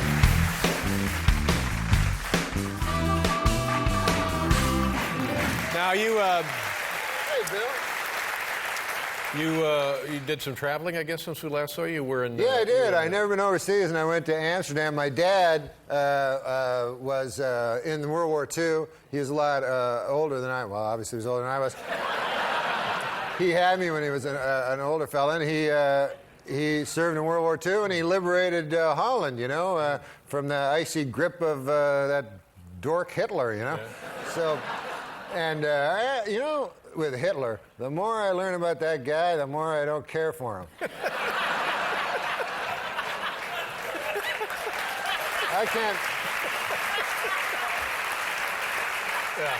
And there's nothing redeeming about the guy. I tell the guys, I go, how on earth could these Germans like follow this lunatic, you know? And they're like, oh, he was an incredible public speaker, you know? He could hypnotize you with his public speaking. And then I see him, he's like, strangely. I go, what? That's not my idea of a silver-tongued devil, you know? So anyways, that's not the point. Yeah. The point is my dad went over and he liberated Holland. I'll tell you something about the Dutch. They don't forget, you know. My dad, a dirt poor farmer, you know, couldn't be poor, went over to Holland, liberated the country, and they never forgot. Every 5 years he would go and they would throw petals, you know, and it was fantastic. They're still grateful. The Dutch were so grateful for what the Canadians had done. So I went over. He was in the Canadian Army, right? Yeah, well, mostly it was my dad, but... Yeah. No, I used my dad as a surrogate for the entire Canadian Army. Right. But, so I went over because my dad's dead. And so I said, it'd be great to see, you know. And so I went to Amsterdam, and oh my Lord. At first, you know, it's a picturesque place. People are driving around their bicycles over cobblestone streets with canals. It's beautiful, windmills, and it looks, but then the whole country's gone to hell in a handbasket. You would not believe this. You can do drugs legally. Really? Legally. They have a place called coffee shops, right? So I went into one. I said, hey, man, I enjoy coffee, but can I have a coffee? They're like, we don't have coffee. It's a coffee shop. They go, we got drugs. So I'm like, I don't want drugs. That's wrong. What the hell are you talking about, you know? And then prostitutes. They have prostitutes in the window. You can walk along, and there's prostitutes in the window that you can go and have illegal sex. It's legal there, and it's all ass over tea kettle wrong, you know? And so then I had a whole different view of the place of just these, you know, crazy people. Just not right. So anyways, one night I was going back to my hotel, and I'm going back to my hotel, and I can't find my hotel because everything's in, you know, they're all foreigners, so it's all different language, hard to find streets and stuff. So I was walking around forever. Finally, I see my hotel, you know, and I get there, and there's a red light, you know. And have you ever been to those places where, not a red light like a red light district, a traffic light, a stoplight that was red, and you know when the red never changes? Yes. You ever been in that experience? So I'm standing there, and the red, a minute goes by, 2 minutes go by, 3 minutes go by, whatever minutes go by, and it never changes, and there's no traffic at all. So finally I go, I'll just walk across the red light, right? Yeah. What harm can be done? Walk across the red light, immediately a police officer comes riding a bicycle. So then this guy, you know, he's like, you know, talking with his foreign thing, and so he writes me a ticket, you know. I go, are you kidding me? Your whole country's a bunch of drug-smoking prostitute people, you know? This doesn't make any sense. Doesn't make any sense. And also, if it wasn't for my dad, then that guy wouldn't get to have the freedom to drive his fruity bicycle anyway, you know? That's right. Yeah, he'd be living in a country where a guy was going, scrankly. I'm glad you're back, Norm. Thank you, David. So here's the new CD, Ridiculous, in stores now. Norm, always a pleasure. Come back it's great again to soon. be back. Thank you very much. Norm MacDonald, ladies and gentlemen. We'll be right back, everybody. Very funny.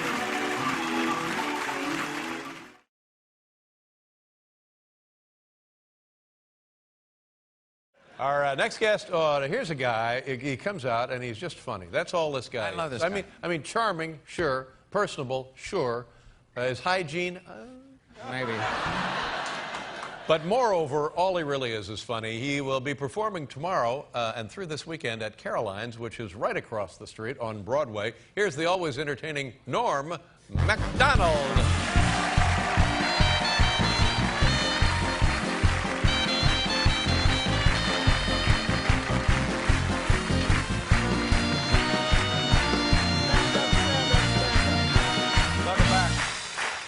I'm so glad you're back, Norm. We haven't seen you in quite a while. I missed you, man. Yeah, glad to see you. How have you been, and what have you been doing? Oh, man, nothing compared to you. Congratulations on young Harry. Oh, thank you very much. Yeah, he's a good boy, I nice fella, understand. yeah. You have a son also? I have a son, yeah, a little older.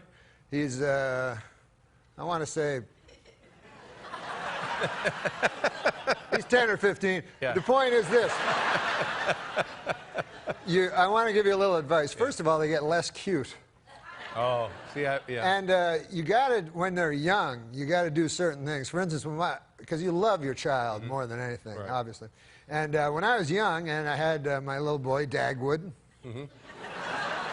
His name is Dagwood. I named him after the literary figure Dagwood Bumstead. Yeah. Yeah. Now, his name is Dylan. Dylan. Named after Dylan Thomas, Dylan Thomas. because my father read me a Child's Christmas in Wales every Christmas. So, when the kid's young, as Dylan was, I used to play basketball with him, and I would always let him win, because I figured that was the thing to do as a father. Now, he's 16 years old, and he can beat me easily. Oh. Now, he thinks that he's always been able to beat me. I told him, I said, no, I used to let you win. He's like, no. So my advice is beat the hell out of Harry. While I can. While you can. Yeah. Not sure that I can even now. Do you think about the future and taking care of him in the future, you know, because... Yes, you got to keep your affairs in order just in case anything happens. That's you know, right. you got to have a will. And now you got to have the living will. Living will. In case you get incapacitated in life, you have to say what your wishes are, you know. And I made out a living will, and I said, whatever you do, don't pull that damn plug. Because... Really? Yeah. Yeah. Because I tell you what happens.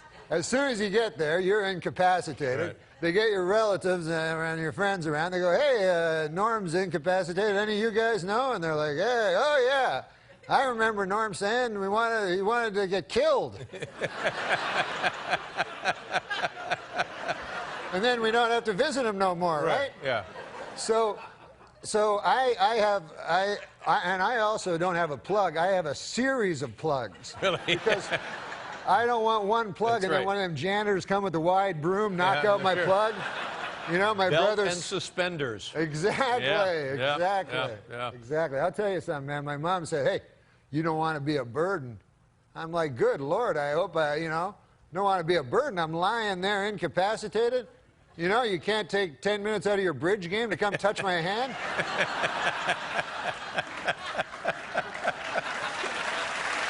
I agree. I agree with you, Norm. Yeah. But some people, in their living will, they go, no, I'd much rather not lie in this comfortable bed. Please bury me in the earth. Well, 2 points of view on that. Now, Norm, I remember years ago you told me that you were there for the birth of your son, and I always remember this. And you said that was the most exciting thing you had ever participated in. Do you remember that? Yes. Yes. And then what happened? I took crystal meth.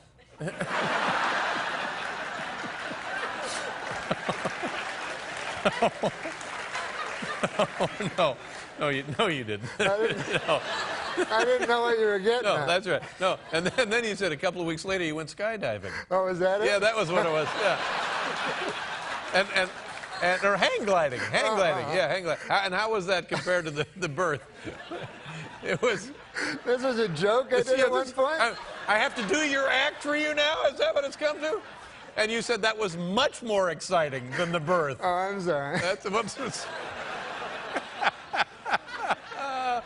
All right, I tell you what, we'll be right back here with Norm MacDonald, ladies and gentlemen.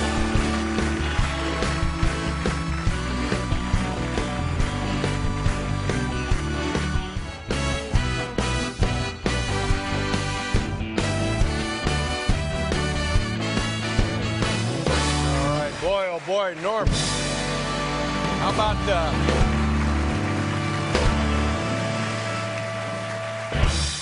about Leonard Nimoy? Oh, yeah, that was great. cool. Great cool. to see him. It's thrilling Cool to see a guy like that here. I met, in the airport, I met Matlock. Oh, Matlock is Andy Griffin. Yeah, Andy, he used to call himself Andy Griffin. Now he goes by Ben Matlock. He really calls himself Ben Matlock. But, yeah, I went into the airport, and he was in there, and you know the bookstores they have in the airports? Yeah, sure. So he's in there. He's reading one of them big, thick books, you know, smart guy, you know. So I'm standing over there. I'm leafing through a Jughead comic. I see him over there. So I think to myself, I say, hey, I'm going to sidle up beside old Ben Matlock. Yeah.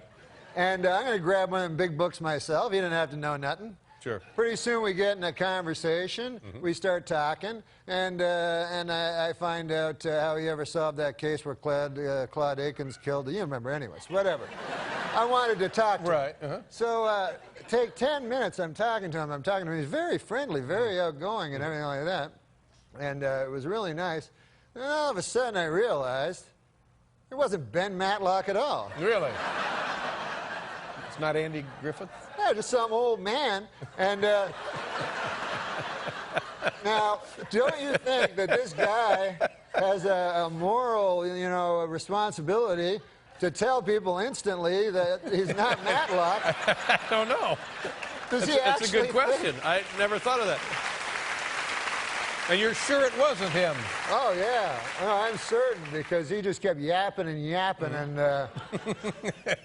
whatever. Now, congratulations. You've given up smoking. I did. I quit smoking. That's great news, Norm. Were you a lifelong smoker? Yeah. I smoke. Lifelong smoker? Yeah, lifelong. All your life? Most of your life? Well, of course not all my life. I mean, did you start early? Oh, yeah, well, one.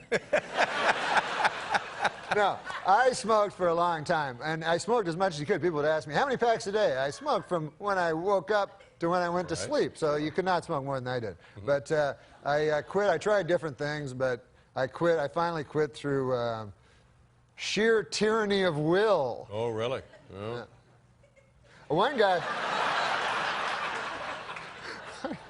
One guy wanted me to try hypnosis. I've heard about that. Yeah. And you know, it worked for him and everything like that, but I didn't want to do that on account of, I'd rather smoke, to tell you the truth, because I don't want to think of myself as that susceptible to, you know what I mean? That you kind of soften the... Yeah, like I don't want to go, hey, good news, I quit smoking. Bad news, I no longer have free will. Yeah, I can see. That's a real dilemma. Yeah. Yeah, absolutely. But I saw go ahead. Did you ever work with a hypnotist or anything? No, but I saw a hypnotist when I was a boy, when I was a teenager. Ravine the Impossibilist. The Impossibilist. And you saw him in a theater? Or? Yes, in a big theater. And I don't know if you've ever seen these shows. They bring up guys from the audience, and they talk to them, and then one guy can speak Martian. And then he touched the other guy. Ooh, he can do something else. And then a quarterback. And then another guy's a chicken. So anyways, they go, and everybody runs around. So anyways, I'll never forget, I was sitting there on the aisle with my brother, and the guy that thought he was a chicken came running by me, pecking at things, and, you know, cluck, cluck, cluck, and all this. So he was pecking at things. So it was, you know, grain and his own feces and all sorts of things. So he exits anyways, and then after the show, I'm quite astonished by the whole thing, because I'm only a young lad, and I go out into the parking lot, and I see the guy. There's the guy that was the chicken. So I walk up to the guy, and I go, man, how'd that feel? It must have been amazing. You feel like a chicken, right? How'd that feel? And he goes, oh, it was cool. Really? So then I thought, I don't know. You know, because imagine if for 15 minutes you thought you were a chicken, right? Then afterwards you'd be like...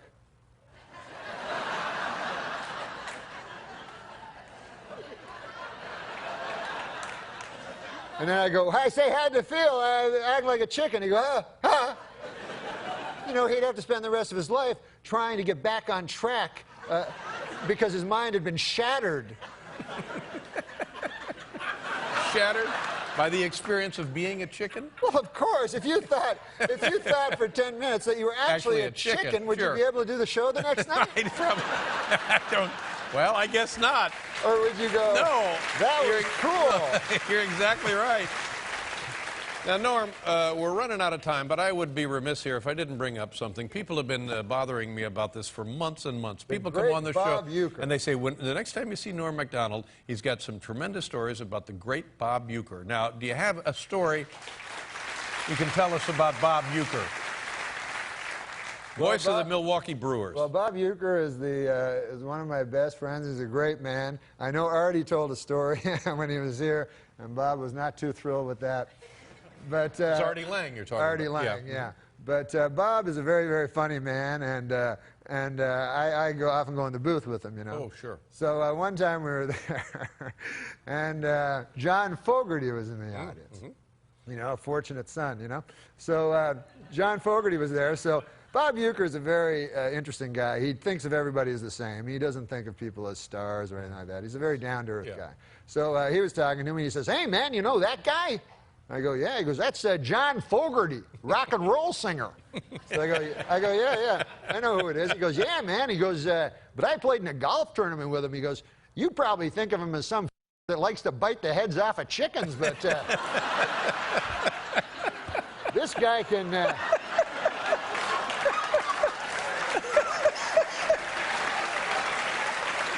That's exactly how I think of him.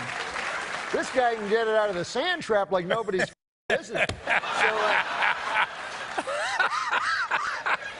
So he goes, "He's got a hell of a set of pipes on him." He goes, "Come the 7th inning stretch, I'll have him up here. He'll sing for you."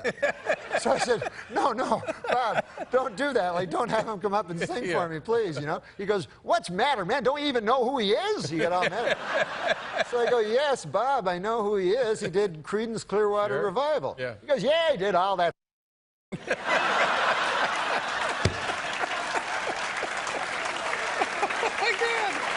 Oh, my God. Well, there you go. Now, listen. Yeah. Norm, right across the street on Broadway there to Caroline's. Please have Bob on the show. He's the I would funniest love to guy get ever. Bob on the show. He'll be there tomorrow through May 10th. Oh, that's a nice long run for you there across the street. Too long for my liking.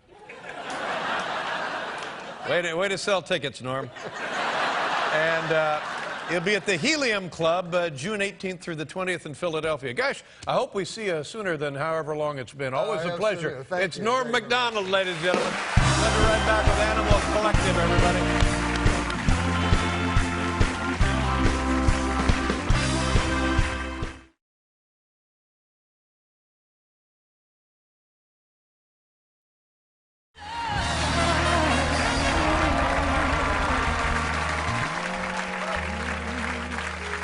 Our first guest is a very funny man and the star of a very funny brand new television program entitled Sports Show with Norm MacDonald, and you can see it April 12th on Comedy Central. Here he is, the always entertaining Norm MacDonald, ladies and gentlemen.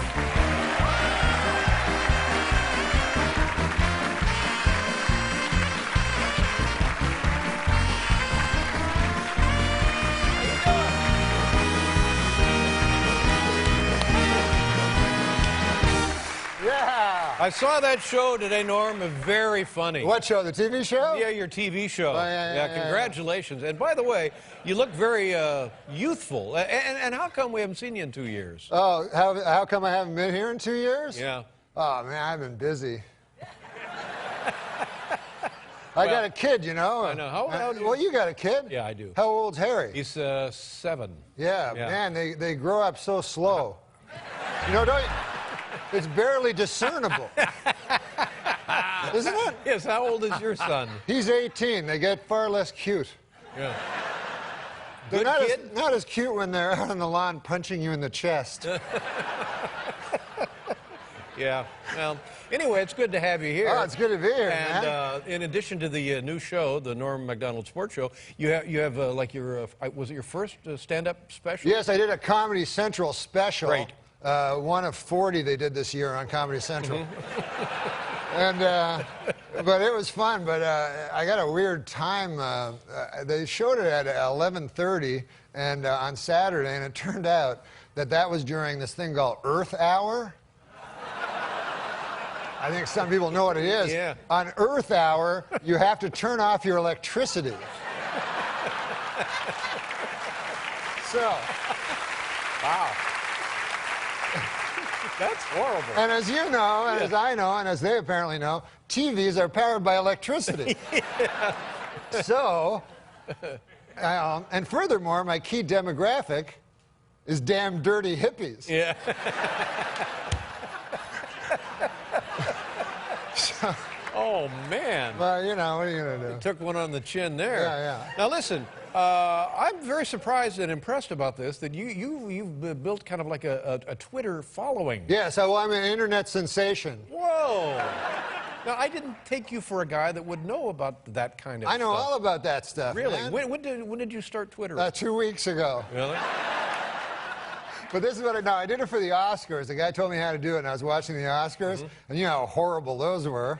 And so it was pretty easy to do just jokes constantly on how horrible everyone was, you know.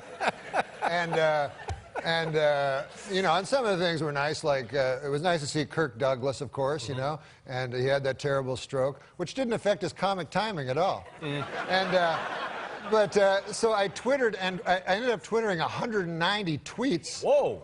And which is, it turns out, it's way too much. Really?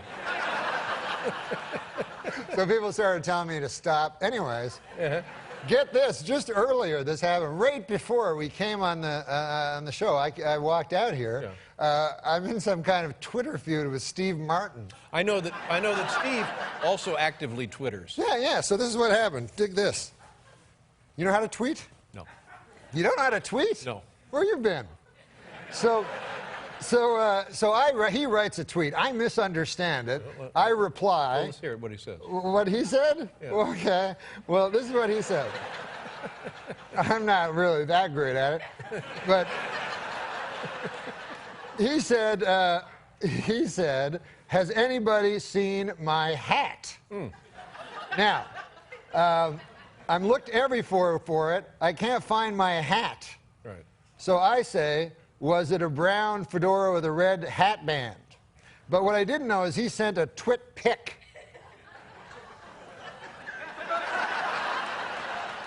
Stop right there. Let me just say, if this is an example of Twitter communication, it's invaluable.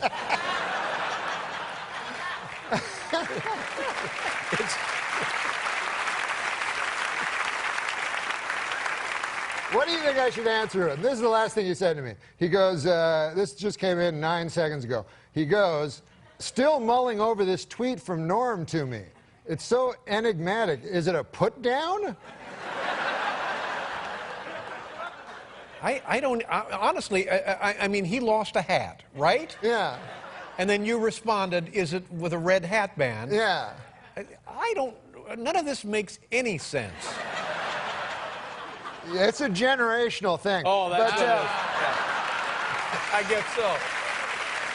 Well, what isn't? Now, I will tell you what's cool about the internet and being an internet sensation and stuff. On the YouTube now, everybody, you know, I don't know if you remember but the and did you ever hear the Andy Williams quote? In the future, everybody will be famous for 25 minutes? Yes. I think it was Andy Warhol. Huh? Andy Williams was Moon River. Oh. Andy, it's a generational thing. Yeah, okay.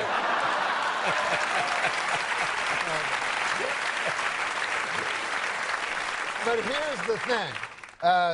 Like, for instance, have you ever heard of Harrison Schmitt? No. Okay. He walked on the moon.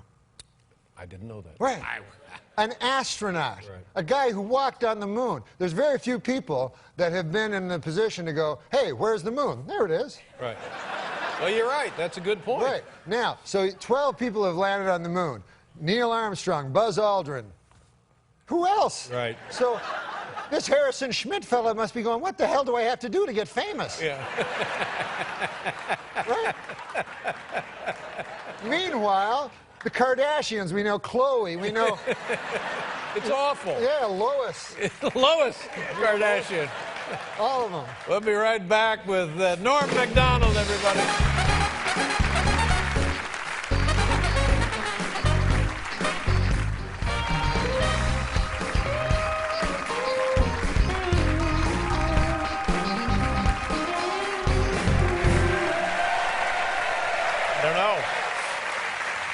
You can tweet Steve Martin. Can you tweet him right now? I can tweet him, yeah. All right, just tell him that I said hi. Oh, okay. Yeah. And that you're on the show, and we're talking about him. And okay, awesome. I said hi. Awesome. And add this. I'm sorry about the hat.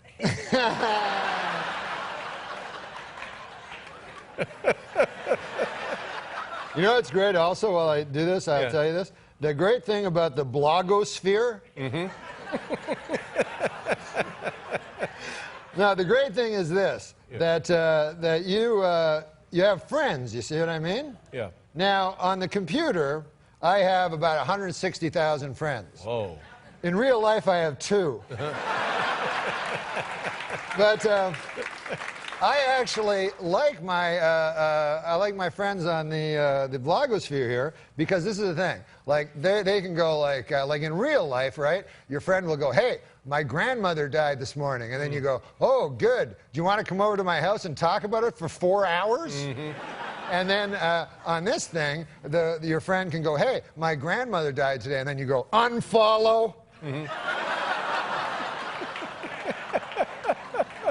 Now, Norm, do I remember that you were... I'm talking to Steve Martin! Okay, I'm sorry. I mean, if you just get that over to him by Labor Day, that'd be... Do you still gamble? Somebody told me that you... Did we know that? Yeah, I used to gamble. You don't gamble anymore? Don't gamble anymore. Was man. it a problem? Did it get to be a problem? Yeah, it got to be a problem, man. And then I tried to do it smart. Every time I tried to do it smart, a bad thing would happen, Like you know? What do you mean? Well, one time I was trying to handicap baseball, you know, which you can actually beat baseball if you handicap it properly. So I was trying to handicap, and I figured it out for like 3 hours, and I went down to the book in Mirage, the sports book, went up to the fella, you know, and there was a guy beside me, a big fat guy, you know, and he was dressed like real rich, you know, and he opened a big attaché case filled with $10,000 chips, pulls out like $750,000, and he's going to bet on this boxer, you know, a fighter, you know? Yeah. And it was a 4-to-1 underdog. So I said, I'm not going to bet my baseball bet. I'll just bet on this 4-to-1 underdog, you know? He must know something. Yeah, because this guy must know something. He's probably in the mafia. So, so I go and watch the boxing match, Dave, and my guy that I bet on, gets knocked out in 25 seconds. Oh, no. Whoa. So I go back to the book. I go, what, that guy from the mafia? He goes, that guy's not from the mafia. He goes, that's old long shot Louis. He goes, he's a rich guy, loves long shots. Well, there's just no winning, is there? No, there's no winning. Nobody ever wins. Now, this sports show with Norm MacDonald premieres, you know, it's my birthday, April 12th. That's your birthday? I saw it this afternoon. Very funny show, and I think it's going to be a huge hit for you. You want to hear a sports joke? Yeah. Oh, you like racing cars, right? Yeah. How about that Daytona 500? Yeah. How about that kid that won? Right. How old was he? Like 20? Yeah. He raced all around. You know why he went so fast, apparently? He was texting the whole time. It's generational.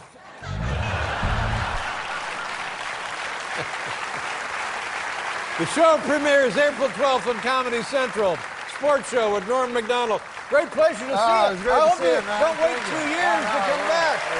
Welcome back with C.C. Sabathia, ladies and gentlemen. Hank Williams, he came all over from...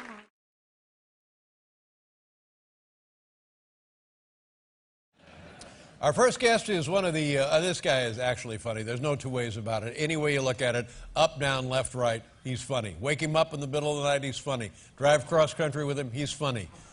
Fight him, sparring session, he's funny. Have him come visit you in the hospital, he's nothing but funny. He'll be at Greenwood Village, Colorado on April 24th and 25th. Ladies and gentlemen, it's Norm MacDonald. Come on, Norm.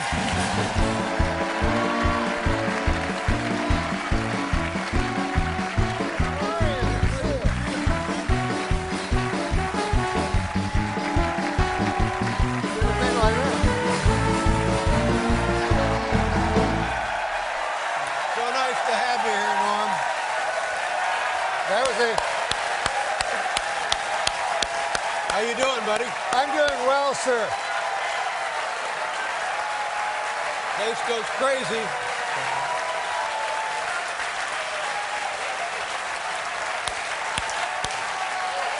Oh, Oh, okay. Hey. Have I been funny so far? more than funny, my friend. All right. Norm. Some sort of practical joke at this point. I haven't seen you in a while.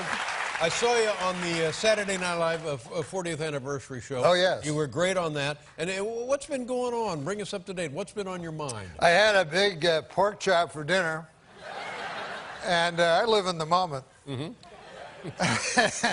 But my belly too big for the anyway. Two things struck me while I was eating dinner, Dave. One, you eat dinner at a restaurant different than you eat dinner at your home. Like, at your home, you would never say, man, I'm going to make myself a pork chop, cook it up till it's hot on one side, then turn it over, hot on the other side, and then cut into it a little bit, see how it's going in the middle. But while I'm waiting for my pork chop to get nice and hot and delicious so I can eat it, first, I'll eat a big loaf of bread.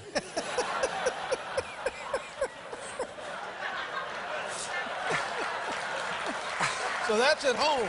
Yeah, that's at home. Get 20 or 30 pats of butter. The other thing I noticed is dessert. Now, in the old days, dessert, the waiter would come to your table and go, what do you want for dessert, an apple pie or a cherry pie? Oh, yeah. You go, I'll have a cherry pie. Sure. Or an apple pie, it don't matter. No reason to divide the audience this early. No, that's right. You don't want to do that, no. But you would order your pie, you'd eat it, and everything would be fine on earth. Yeah. Nowadays, it's all different.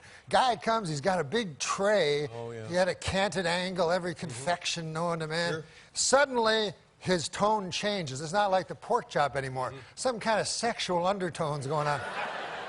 He's like, you like this? You're like, I don't know. What is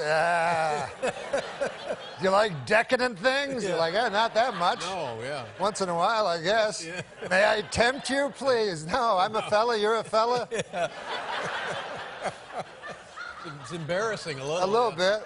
Now, Norm, I don't know your age, none of my business, but let me just ask you this. Are you at that age when you start to notice your age is bringing different things to the party? Oh, yeah, I don't remember nothing no more. I used to remember everything, man. Mm-hmm. Remember all the presidents? Having trouble with the... All the prime ministers? Well, from Sir John A. MacDonald right up through Stephen Harper. Canadian prime ministers, sure. But now I can't remember. And, you know, as an actor, it's hard, I've heard. But I had a TV show once, Norm. Uh-huh. I played Norm.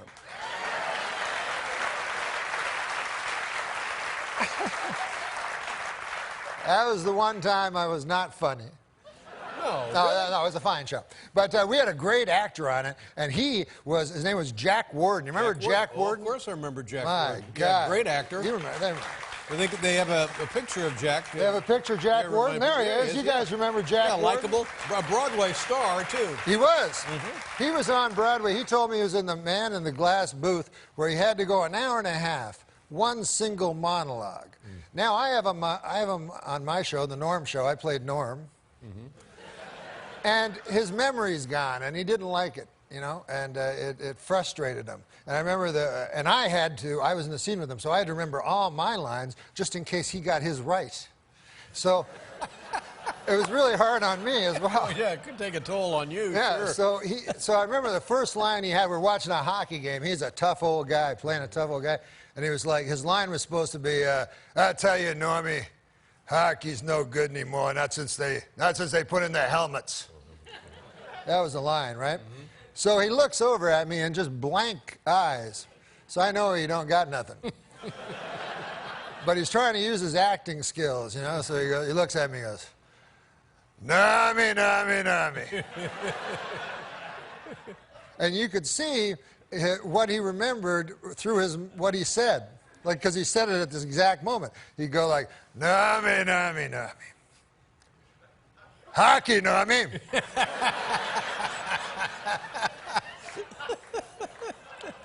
Hockey, Normie. And we're in the set as a rink. Oh, yeah. Hockey, Normie. I'll tell you about hockey, Normie. I'll tell you, it's no good anymore, Normie. You know why it's no good anymore, Normie? I'll tell you right now. Nummy. That was cut. Take two.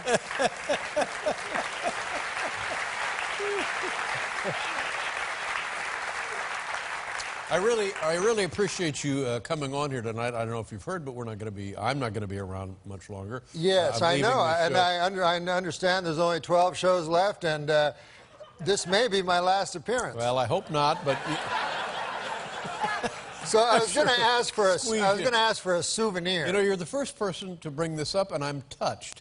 And I want to say to you, Norm, as a friend and as somebody I have admired your entire career, whatever you want is yours. Except, Todd, you're not giving up the sweatshirt, are you? Anything you want. Okay, excellent. Well, maybe, oh, I know. What? No, wait a minute. That's, Norm, those are expensive. Can you? Be careful. Oh, my God. Norm, look out. It's fine. That's fine. It's still under warranty. Okay, we'll be right back with Norm MacDonald, ladies and gentlemen.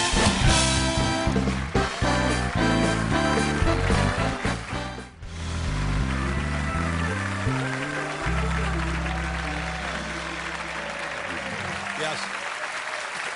Have you, I know as a comedian, one of the places everybody wants to work because it's all right there for you. Oh, my God, I'm winded from that joke. Yeah, that's the very best I kind. will say, in all sincerity, I know you don't like to hear these things. Emotions, you're like Nixon and I'm like Nixon. But I will say, your hero was Johnny Carson. Yeah. Well, you are my Johnny Carson. Oh, stop it. Please, Norm. Please, let's get all now, this up. Now, but what complicates things a little, Dave, is Johnny Carson was also my Johnny Carson. Good. So I have two Johnny Carsons. Here, let me just say something about you. One of the many things that I love about you was your love of George Miller, who was a great friend of mine. Oh, my God, I love George Miller. Yeah. Can I do a George Miller joke? Yeah, do a George Miller joke. This is a George Miller joke. He goes, I was watching Wild Kingdom with my mother. Yeah. It said at the end, directed by Wolfgang Bauer. Produced by Wolfgang Bauer. My mother said, do you suppose that's the same? Wolfgang Bauer? Is that the same Wolfgang Bauer? Oh, man. What's your favorite joke of George's? Well, my favorite joke, and it'll take a little explaining. I've told it over and over again. It was told by his girlfriend at his memorial after he had passed away. He and his girlfriend not getting along very well, and George apparently one night had come into her apartment while she was gone and done some mischief. And so she called the police. And she sent them to George's house, and the cops were saying, do you know anything about this? And he said, well, no, what happened? He said, well, among other things, somebody wrote an obscenity on her bedside picture of Jesus Christ. And George said, oh, I thought that was Dan Fogelberg.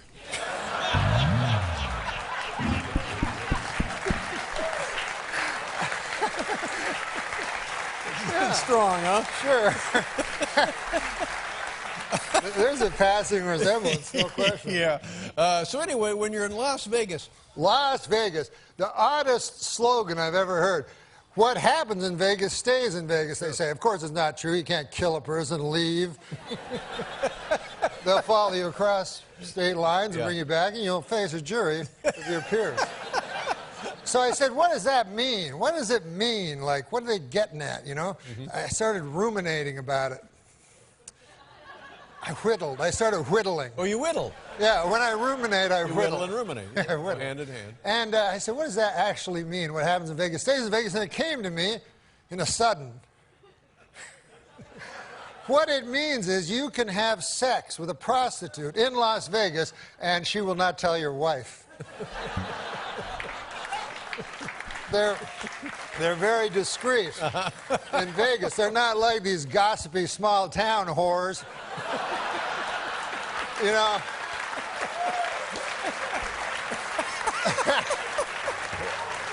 These blabbermouths down at the beauty parlor with that pale blue thing over their head, whatever that is, go, you're Hank Johnson's husband? By God, I had sex in exchange for cash last night with him. Small world. Yeah, in exchange for cash. Now, Norm, it's baseball beginning, and Bob Uecker. The great Bob Uecker. Great catcher, a radio announcer now forever for the Milwaukee Brewers. Funniest man in the world. Very, very funny guy. And is a dirty, and he's dirty. Talks dirty. Is that a fact? Swears all the time. But you guys are pals? Yeah, I love him. I love him. That's great. What do you... First met him at Arizona at a spring training game, and I had just gotten a show, the Norm Show. I played Norm. Everyone's talking about it. So Bob Uecker said, "Hey man, what are you doing now?" So I go, "Oh, I got a show in and Bob Uecker had already was on a successful stand-up show called Mr. Belvedere, which starred Christopher Hewitt, who studied at the Oxford Academy, as Mr. Belvedere, the butler to Bob Uecker's character. So I said, I'm doing a show, the Norm Show. I play Norm. And he said to me, he goes, "Hey man, you know Belvedere?" So I go, "No, I don't know Belvedere." And he goes, "Oh man, great guy. He big fat guy, but still nice." And he goes, "I'll tell you something about Belvedere you might not know." I go, "What's that?" He goes, "He loves fried mozzarella." I go, "Oh, how do you know that?" He goes, "Well, in the back of these TV shows, they have little things where you can get food, and they had a little stove, you know, with a skillet. And man, I'd put mozzarella on there, and I'd feed it to him. And then one time I got called into a big meeting, and all these muckety-mucks were sitting around. They said, "You got to stop feeding Belvedere." And I said, "Man, he likes it." Wow.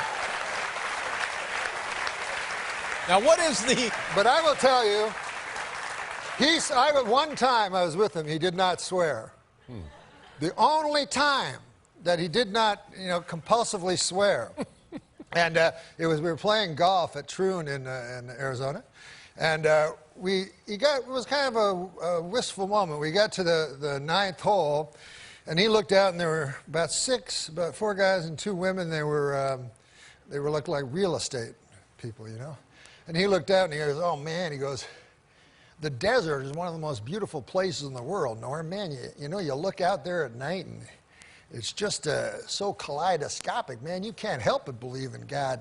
It breaks my heart when I see these people putting up condos and just condo after condo over the most beautiful thing in nature."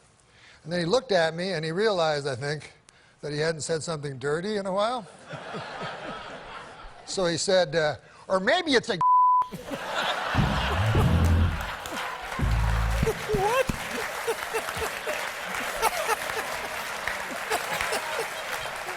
Yeah, that's right. That's what I was thinking. There's no middle ground. No, it's either 0 or 100 miles an hour. Norm, God bless you. I love you. I'll miss you, baby. I'll miss you. Well, we're going to see you. We're going to see you whatever you're up to. Ladies and gentlemen, could be the funniest man in the world. We got the paperwork on that. He'll be performing at Comedy Works, Greenwood Plaza Village in Colorado, April 24th, 25th. God bless you again, Thank Norm. you, sir. Thank you very much. Glad to be here. We'll be right back with Theo James.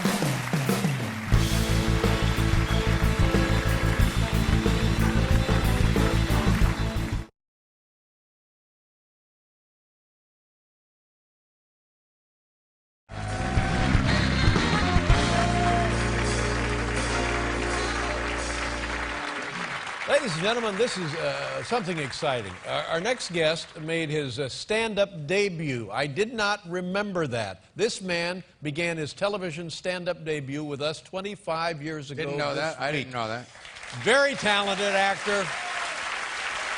Nobody funnier. Ladies and gentlemen, Norm MacDonald.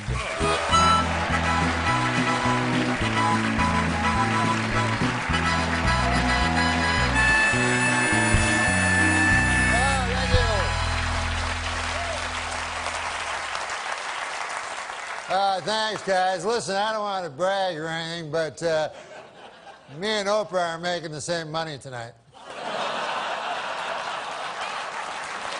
But the show has loosened up considerably. I noticed I was watching Oprah and Dave talking about weed and booze. And I don't do either of those. The hardest drug I ever did, LSD.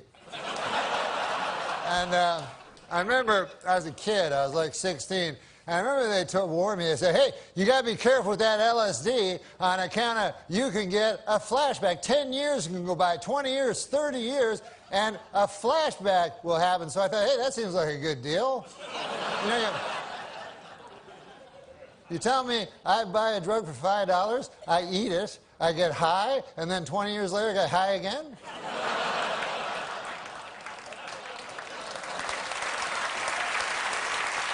That's not the point. I like to stretch my drug dollar. The point is this. 10 years have passed, 20 years have passed, 30 years have passed, and no flashbacks. What a gyp that turned out to be. Just more horse by the big acid companies, that's all it is.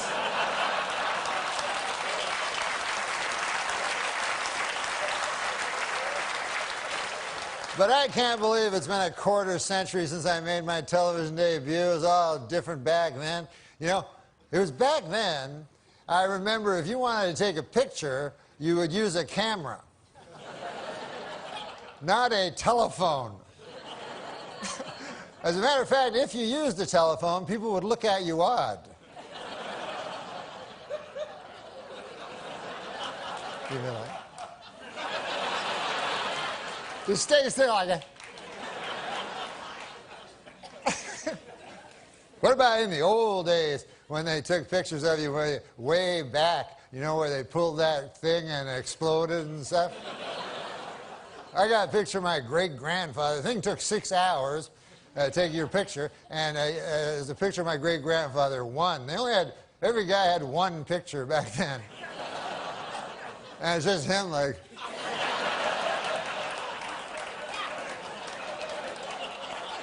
I gotta get back, feed them hogs. Who's gonna feed the hogs? Somebody gotta feed them hogs. Now, in the future, of course, it'll be different. 50 years from now, people will be going like, hey, you want to see 100,000 pictures of my great-grandfather?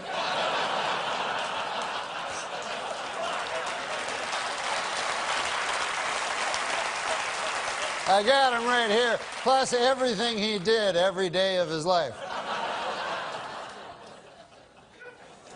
Hey, this occurred to me today. ID, which I had to show it again. There's a strange abbreviation when you think about it. I is short for I. And then D is short for dentification.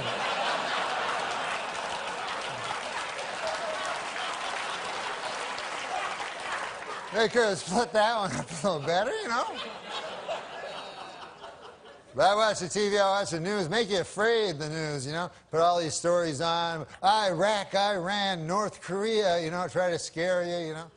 But does it ever really scare you? Like, you ever wake up in the middle of the night, North Korea! That little tiny country across the ocean. I wonder if they'll get me.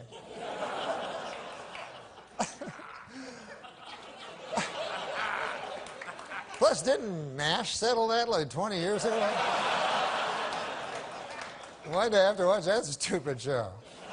There is one country that worries me, though. Not Iraq, not Iran, not North Korea. The only country that really worries me is the country of Germany. I don't know if you guys are history buffs or not, but...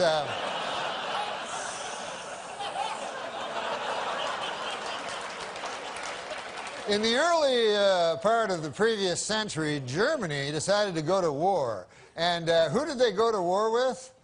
The world. That had never been tried before. And so you figure that would take about 5 seconds for the world to win, but no, it was actually close.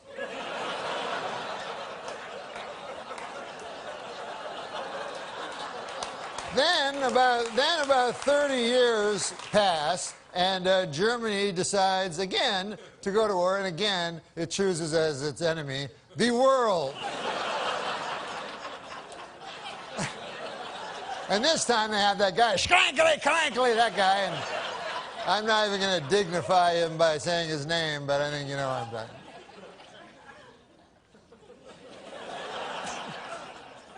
But you'd think at that point the world will go, listen, Germany, here's the deal. You don't get to be a country no more on account of you keep attacking the world. I mean, what do you think, you're Mars or something? Anyways, listen, folks, this will be my last time on the David Letterman show, I understand. And you guys, we all know that David Letterman was the greatest talk show host who ever lived. But I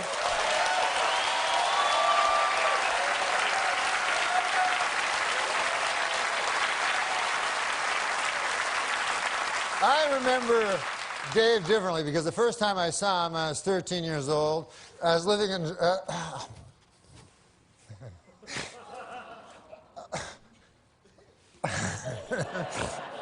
I was living in Toronto, Canada, and I went to a talk show they had there. And David Letterman was the stand-up comedian on the show. And I loved stand-up. And David Letterman did this joke that I told everybody this joke. I love this joke. It still stays with me as my favorite stand-up joke ever. So I'd like to do it for you if you'd like to hear it.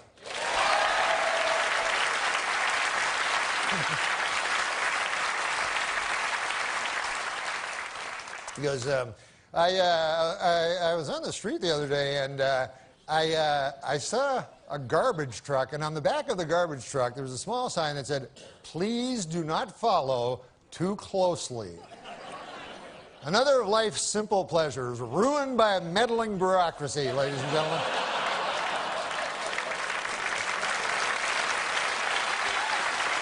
You remember the old days when Dad would pile the kids in the station wagon and we'd all go out and follow a garbage truck? So anyways, I'd just like to say, I know that Mr. Letterman is not for the mawkish, and he has no truck for the sentimental, but if something is true, it is not sentimental, and I say in truth, I love you. Oh, my God. God. Oh, my God. Oh, my God. Norm. Norm. Norm. Oh, my God. Very funny, Norm. And thank you. Thank you for everything. Thank you. Norm MacDonald, ladies and gentlemen. That was very sweet, Norm. Good night, everybody. Now, stay tuned for James Corden. This is Alan Calder speaking. Good night, everybody. The Pants People. Like I saw a one-woman show once by a woman. Mm-hmm. And, just one? Yeah, only one. And she was like, well, my mother had breast cancer, and now I have breast cancer. And I'm like, well, it's everybody. Like, they think it's so special when everyone gets cancer and dies. Like, that's not great. What if we just ended the podcast? But it's almost like the height of narcissism to think that you're going to you're going to be so brave as to talk about it in person, right? Whereas all you're doing is just garnering sympathy for yourself. Well, I guess that's true. How is that brave? It seems cowardly to me. It seems much braver to me. Like, I remember Richard Farnsworth was an old character actor, and he did a David Lynch movie called The Straight Story, and riddled with cancer, his last movie, and very frail. it's a fantastic movie. If you ever get a chance to see it, it's not a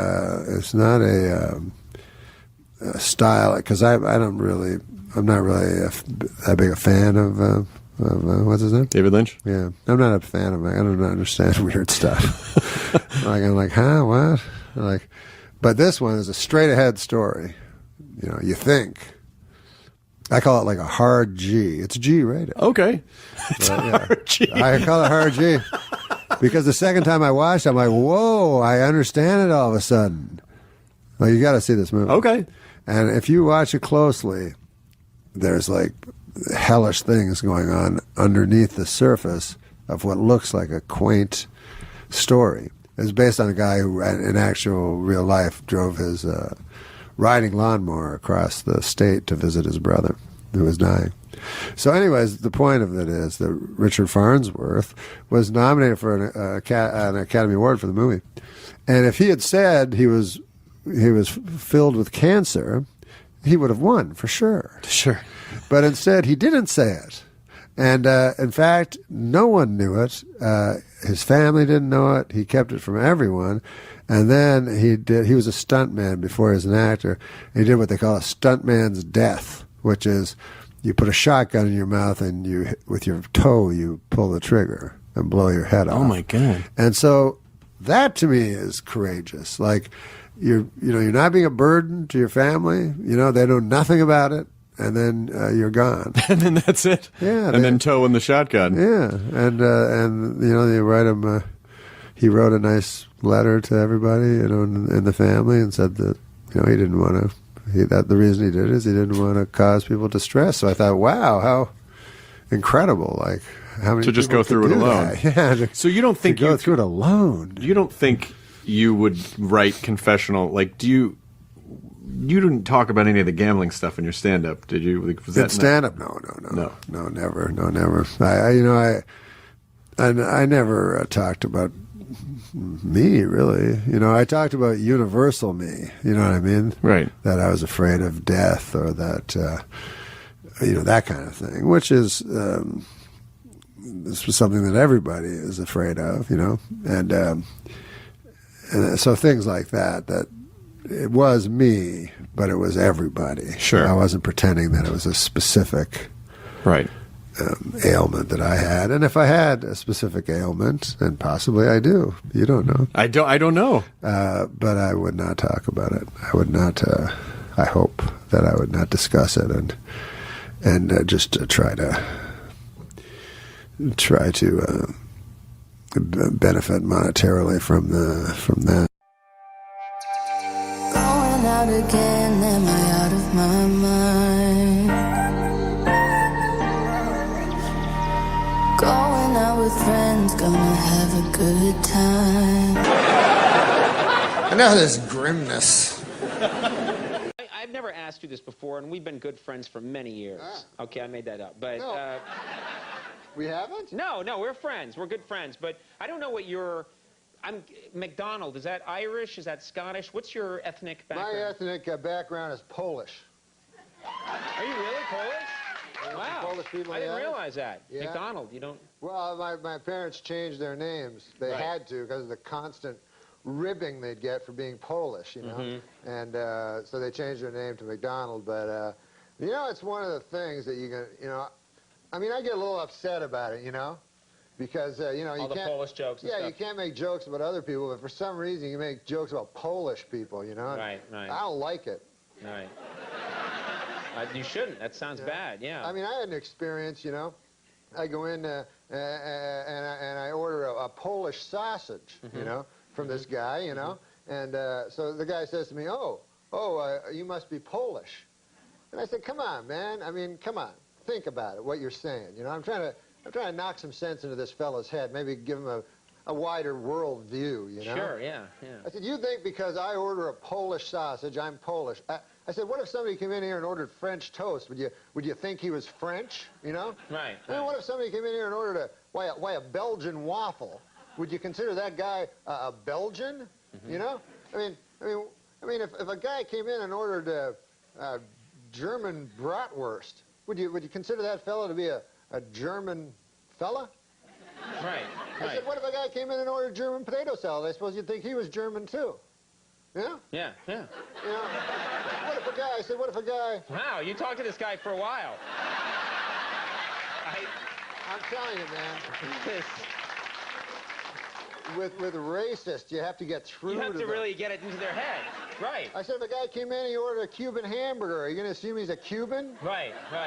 I said, I think it is absolutely ridiculous that just because I come in here, I order a Polish sausage, why would you jump to the fact that I'm Polish? Right. And the guy says to me, well, first of all, it's a hardware store.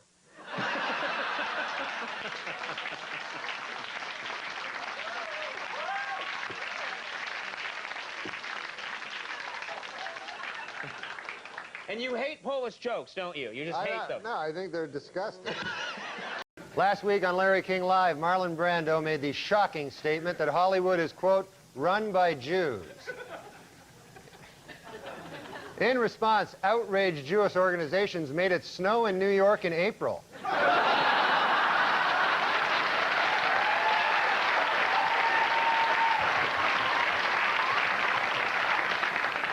Well, earlier this week, actor Marlon Brando met with Jewish leaders to apologize for comments he made on Larry King Live. Among them, that, quote, Hollywood is run by Jews. The Jewish leaders accepted the actor's apology and announced that Brando is now free to work again.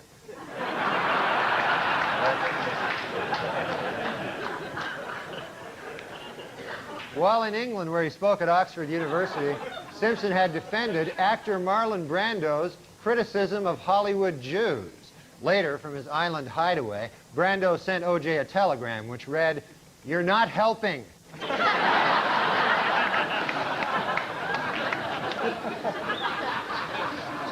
In Cincinnati, is Cincinnati Reds owner Marge Schott an anti-Semite? Well, it is beginning to look that way. According to a report out today, on the entire Cincinnati Reds team, there is not one Jewish player.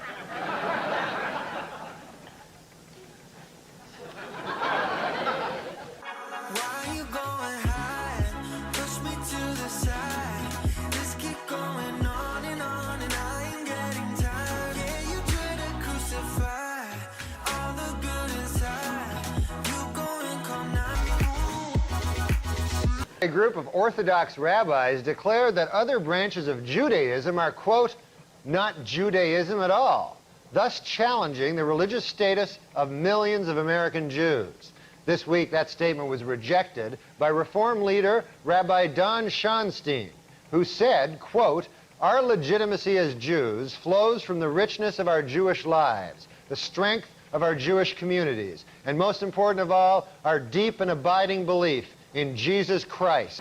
Finally, folks, next week, Jews everywhere will be celebrating the holiday of Yom Kippur, or as non-Jews refer to it, Wednesday. And now a correction to a story we ran last week. Prince Charles is actually the one in the middle. In the wake of the verdict, angry Menendez defense attorney Leslie Abramson said the jury simply chose not to believe the brothers' excuse that they had been sexually abused by their father, and says she knows why. Quote, it's because my clients are black.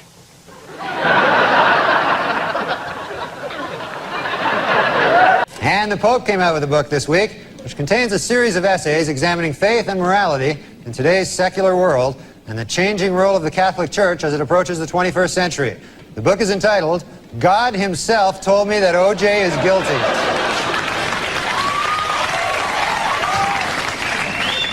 In an interview in this month's Vanity Fair, actor Tom Cruise attempts to end once and for all rumors that he is gay.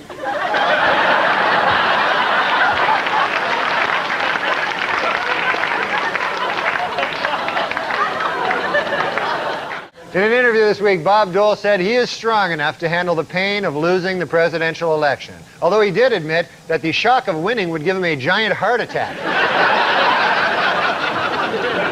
A study on weight loss revealed this week that women who participate in a weekly diet program lost 50% more weight, snacked less, and bought more fruits and vegetables than women in general. which just goes to prove my new theory. Richard Simmons is gay.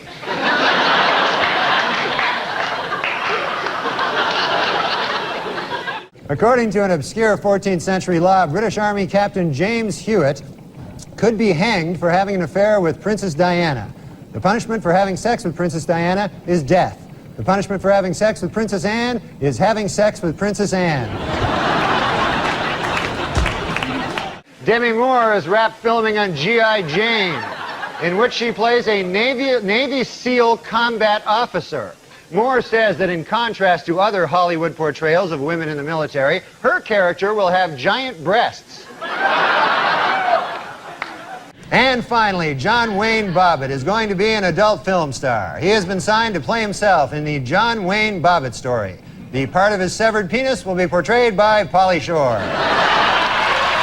F. Lee Bailey said this week that if the defense only knew what Ron Goldman's last words were, they might be able to find the real killer. You know, if you ask me, Goldman's last words were probably, hey, you're O.J. Simpson.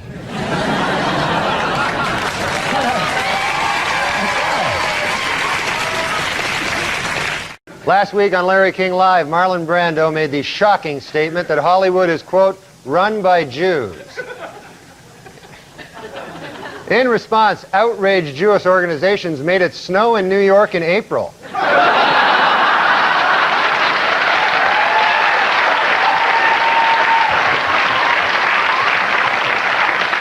130 years after the Civil War, the state of Mississippi has finally voted to abolish slavery.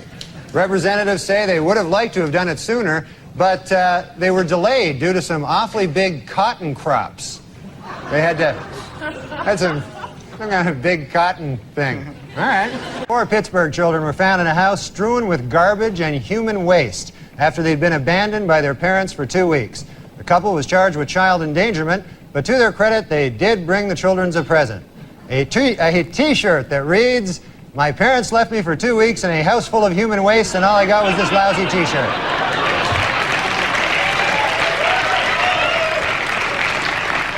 Former First Lady Nancy Reagan reports that her husband has been relaxing at their ranch, riding horses and chopping wood. Sadly, eyewitnesses report that he was actually riding wood and chopping horses.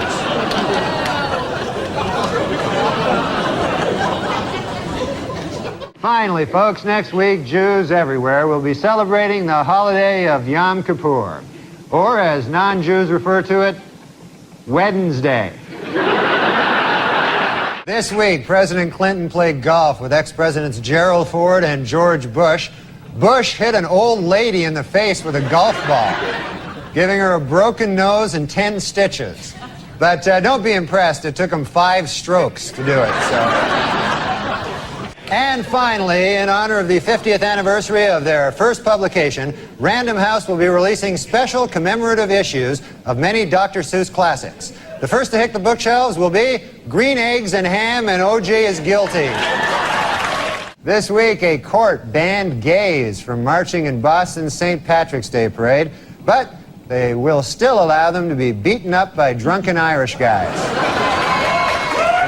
Last night, the epic disaster film Twister opened to big box office and some controversy. The Reverend Jesse Jackson has called for a boycott of the movie, claiming that not enough black people in the film are killed by tornadoes.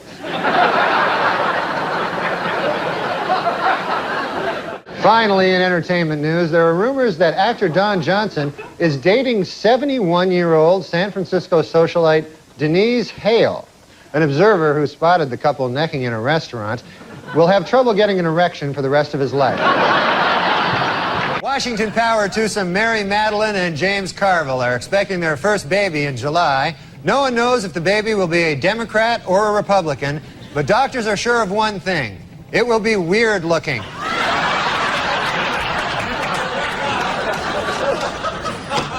And it's been reported that Keanu Reeves is engaged to actress Amanda Decadina. Asked to comment, Keanu said, "What? I thought I was gay. I'd always heard I was gay." Drivers, men or women? Well, according to a new survey, 55% of adults feel that women are most responsible for minor fender benders, while 78% blame men for most fatal crashes. Please note that the percentages in these pie graphs do not add up to 100% because the math was done by a woman.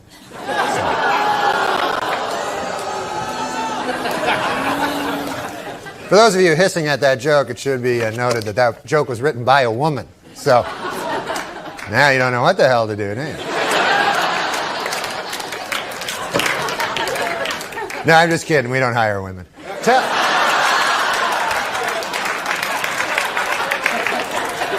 This week, Disney released a new CD featuring a rapping Mickey Mouse. To avoid controversy, the CD will not include the controversial hit single, Cat Killer.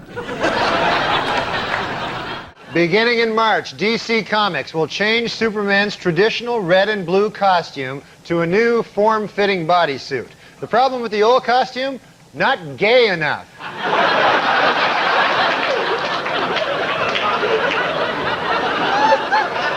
What the hell's going on in the country? That's not Superman. According to the EPA, it will cost an estimated $295 million to clean up toxic waste at the former Lockheed Martin military aircraft plant in California. The cause of the toxic waste? You guessed it, Frank Stallone. A blind man felt Princess Diana's face last week and said she is the prettiest woman I've ever seen. He then picked up a toilet plunger and said, "Thank you for this royal scepter. I shall treasure it always." This week, President Clinton made history when he nominated Madeleine Albright to be first female Secretary of State. Responding to critics who say that she is not the best choice, the president insisted, quote, "She looks a lot better after a couple of drinks." Visitors to New York's Times Square this winter are in for a bit of a surprise. Crazy people will be shooting at them.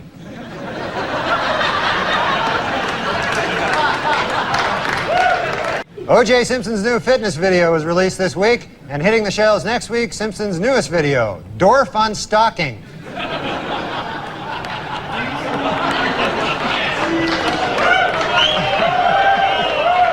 Does President Clinton have a bent penis? Well, according to a doctor who examined him last week, the president's genitals are, quote, completely 100% normal. It should be noted, however, that the doctor who examined him also has a bent penis. You know what you ought to do right now? Get up and dance like Ellen. What? All over the building, and we'll follow you with a camera. Wouldn't that be great? You could dance over women. Yeah. All right, go ahead. Have you ever done the Ellen show? No, not yet. It's the most shabbily run operation. You know who wouldn't do this? Ellen.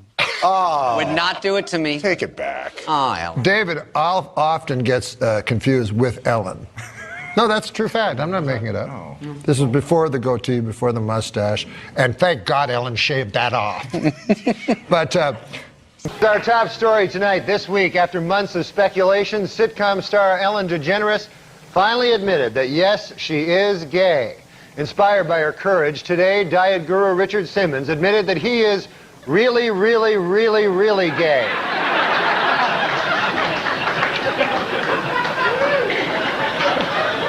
And in entertainment news, Ellen DeGeneres and lover Anne Hesh have announced that they want to have a baby. However, their plan has hit a snag. They are both women. It is not possible to have a child.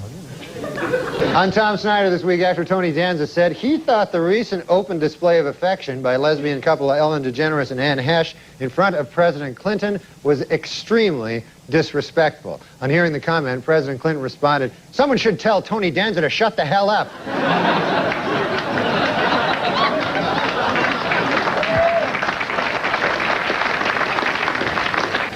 Well, by now, most of you have seen or heard about last week's episode of Ellen, in which the main character, played by Ellen DeGeneres, announced that she is gay. Here to comment on Ellen, our very own Will Ferrell. Hi, Will. Like everyone in the country, I saw the historic episode of Ellen, and of course, I loved it. I don't know what it is, but when a first-class comedian spoofs gay people, it always makes me laugh. Hey, let's face it, gays are funny. I loved Billy Crystal on Soap, and that Harvey Fierstein impression of a homosexual couldn't be more dead on. Heck, even I do a funny gay guy around the office. You know, Judy Garland, Fresh Cut Flowers, interior decorating. It's all in good fun. Why not? I'm no homophobe. So, Ellen DeGeneres, I salute you. There's no controversy here. She's just a damn good comedian who's able to get good laughs pretending she's a lesbian. And if that's wrong, then that's my kind of wrong. Well, Will, now, she's not exactly pretending. How's that? I mean, she wasn't on the cover of Time magazine for pretending she was gay. She really is gay. Ellen DeGeneres is gay, the real Ellen DeGeneres. Yes, she's a lesbian. Oh my God. I'm gonna be sick. Oh, God!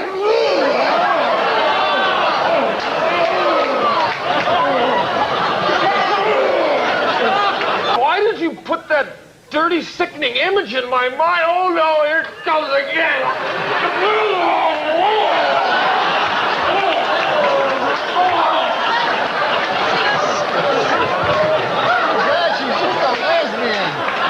Stop it! Please stop!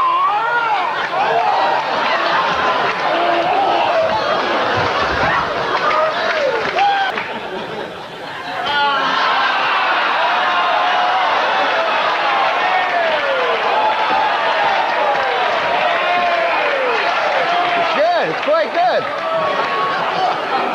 Normally I don't like Will Ferrell vomit, but this is actually really good. Let's just.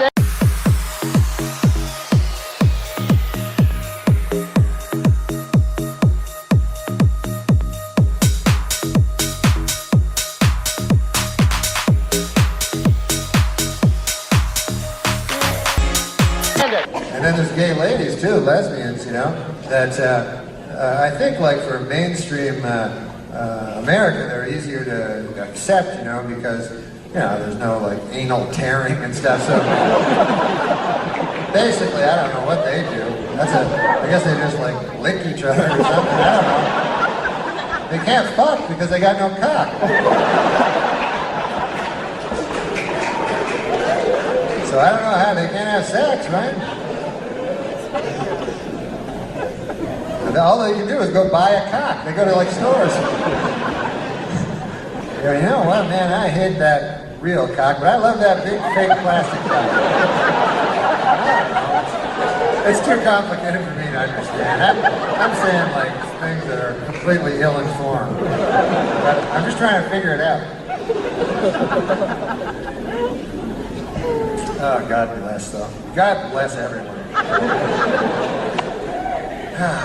I'm not a skilled interviewer. Let's fucking face it. I'm not a skilled. What? You've done podcasts before, though. I have. I've never done. I haven't done a lot of video ones. Have you done? What the fuck? I did Treat Williams's. I'm just kidding. Just trying to think of somebody random that video podcast. You win that. No one more random than that. He would be great. Treat would be a treat. Now we're going. This is the section where we do jokes. Yeah. And you don't have to think of them. They're written on blue cards. For the first time in the show. Yeah, the first time in the show. We do jokes. We stop our Mark Maron-like grilling of your personal life. Do you, Mark Maron? I don't have a Mark Maron. Mark Maron gets it a lot, like anything you say. I get it, Yeah. Were you jealous of him? People constantly tell me, or I hear this, funniest man that ever lived. Is that Mel Brooks? Do you believe that? Sure. I mean, I think he's of an era. You know what I mean? I think he's still. I think the amazing thing about him, if you are, well, you're not wired that way. If you're a Jew and your wiring is Jewish, Mel Brooks is going to tap right into that. Gotcha. Like, yeah. Gotcha. I understand. I find that when I used to do stock lines. And then I was always sad because it would do better than the rest of my act. People just love it because But that's why it's a stock line. Yeah, because the timing's built in. Oh, there was a dude. I don't know if I want to mention his name. Yeah, what is it? The doorman at the store, there's a lot of stories there. This guy told me 2 of them were sucking each other off in the fucking parking lot. Is that true? I mean, yeah, it's true. Really? Yeah, The door, it's true. that was Yeah, different when I was there. I wasn't surprised at all. Because they were those kind of guys? Yeah, they drink a lot and they're wild. Like those kind of guys. You talking about gay people? Yeah. I was. What? I mean, who else is going to be sucking each other? I know. Like, Why do you call them those kind of guys? Why don't you just say, are they gay? Are they gay? Why? You sound like a guy from Mad Men or something. No, I'm not. Those kind of fellers? No, that was not the tone I had.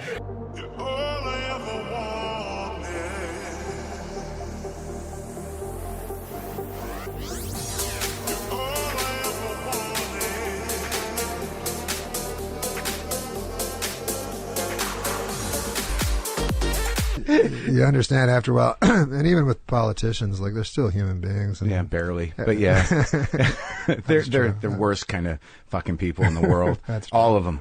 I'm glad to hear you say that because everybody thinks you're all leftist and everything. Well, I mean, I definitely land on the lefty side of things on ideological terms, but I found that from doing political talk radio, just being carrying water for any of them, you just got to realize the quality of people you're dealing with. You're dealing with fucking corporate whores who are operated by business interests. So really it's going to come down to however you view politics. The question is, do you give a shit about poor people, and and are we being taken advantage of? Right. Now, if people want to frame that as, Obama's a communist and draining us of our livelihood, well, that's your particular delusion, and that's fine. I mean, right. but I just got disillusioned with all of it because these are not quality people. I mean, I did a joke about Michelle Bachmann on Real Time. I saw that. Yeah, and I was getting flack from this, a very small portion of the right, that they were like, he's a misogynist. I'm like, she's a fucking pig. She's a fucking politician. Can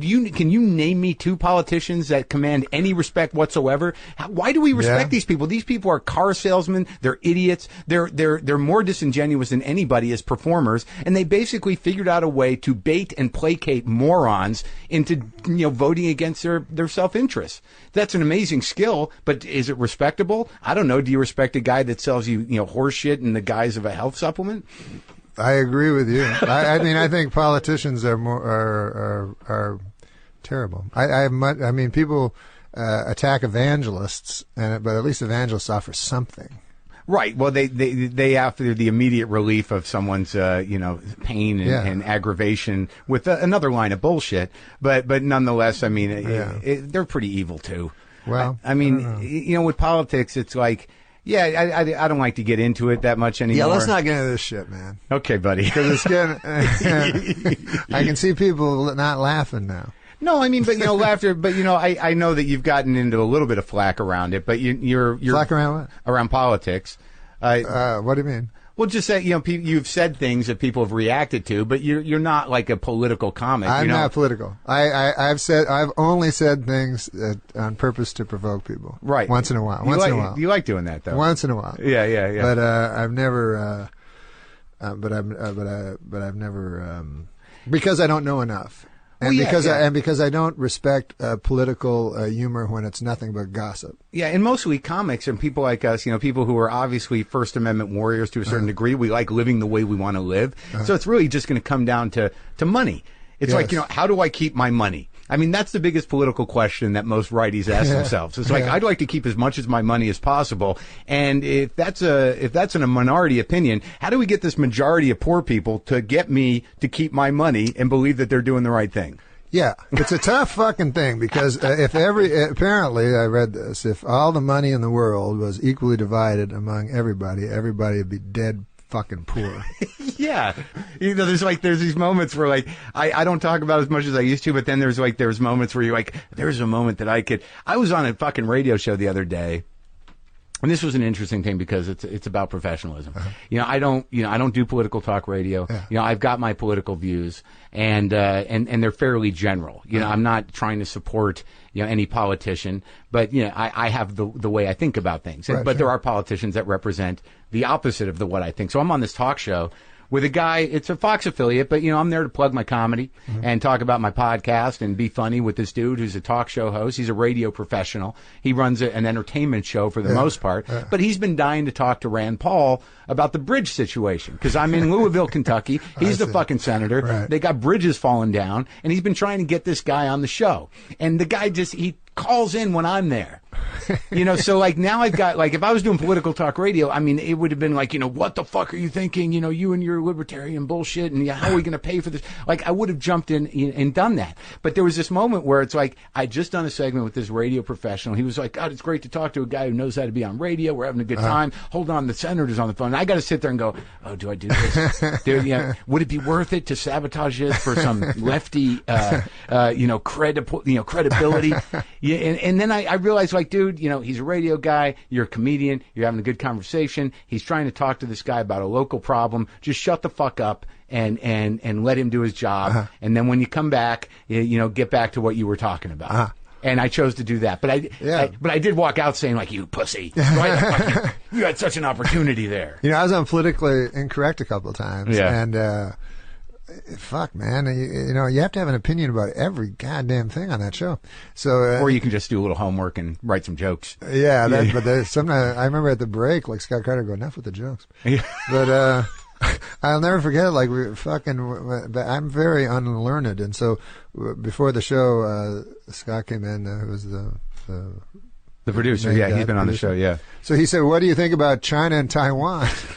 And seriously, I only know those as words, So I was like, I don't know anything. Like, can't I have another subject? So, anyways, then we get out because he goes, because Bill believes this. I mean, anyways, when we get out, we're introducing the guy beside me, the smart guy, right? Mm-hmm. He wrote a book on China and Taiwan. Right. So fucking Bill Maher, he starts with me. He goes like, what was it with China and Taiwan?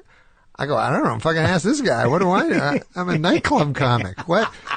Like, that's what made me laugh at that show. Everyone's opinion's equal. Right. Right. Like a nightclub comic and an expert.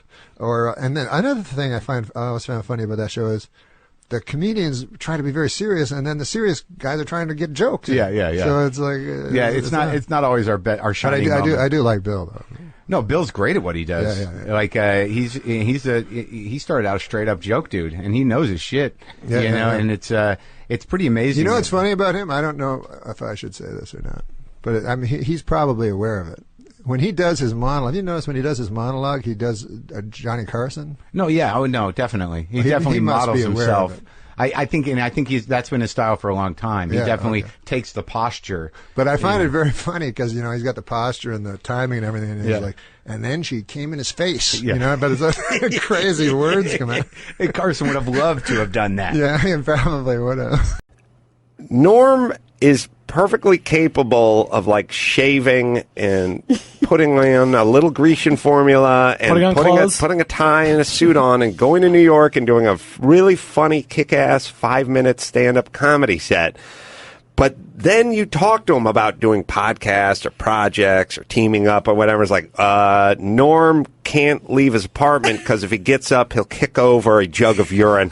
And he'll lose his cleaning deposit, and he does not drive. He does not drive himself. Oh, no, he does not. By the way, move to L.A. and then make the proclamation, I don't drive. And it's like saying I can't be employed. Like, he should just fucking take ropes and put himself onto the bed like James Caan in Misery. Like, he doesn't drive?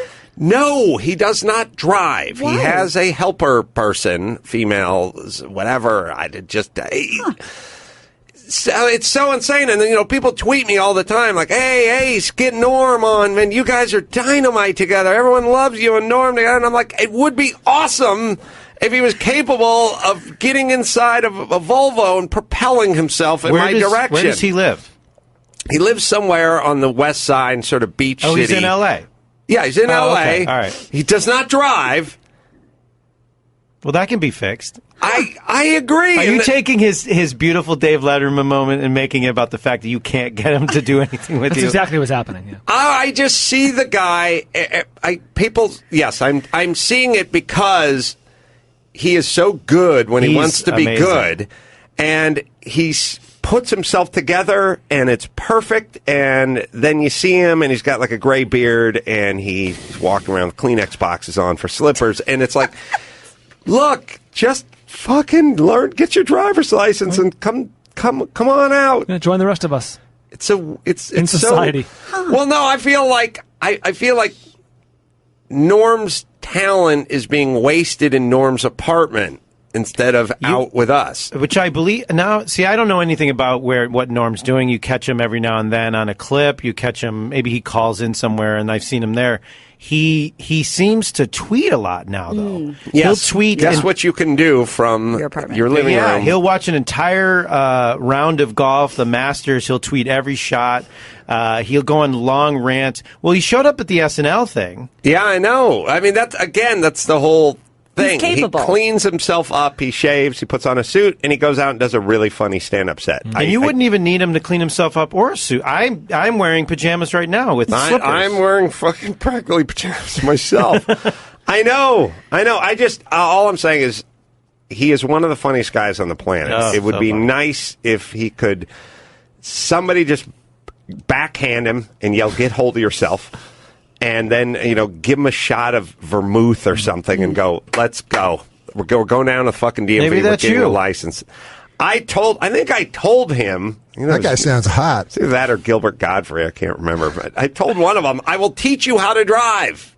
But you don't need to. If in his position, he can get someone to drive him places. Oh, there's Uber. I love Uber. Oh, you hate Uber? No, I love it. I just can't. It's impossible. The answer, yes, is you could get someone to do it. Has he never Maybe driven? he just has a social phobia that only goes away when he goes to New York for major television farewells and finales. Was there a driving-related trauma? I don't want to belabor this, but I'm fascinated. No, there are many people that they're allowed to just announce to the world that they're nuts, essentially. And then they can do whatever idiosyncratic behavior they like, and then everyone just sort of covers for them. They go, Gilbert Godfrey or Norm or whoever, everyone goes, oh, well, they don't drive. But no one ever goes, why the fuck not? I've been driving since I was 15 and a half. It's That's no like big deal. Bill Cosby doesn't have sex with women who are awake. That was his thing. That's his thing. He announced how it is. Maybe he That's the should have announced it. He should have. Yeah, we'd be more forgiving.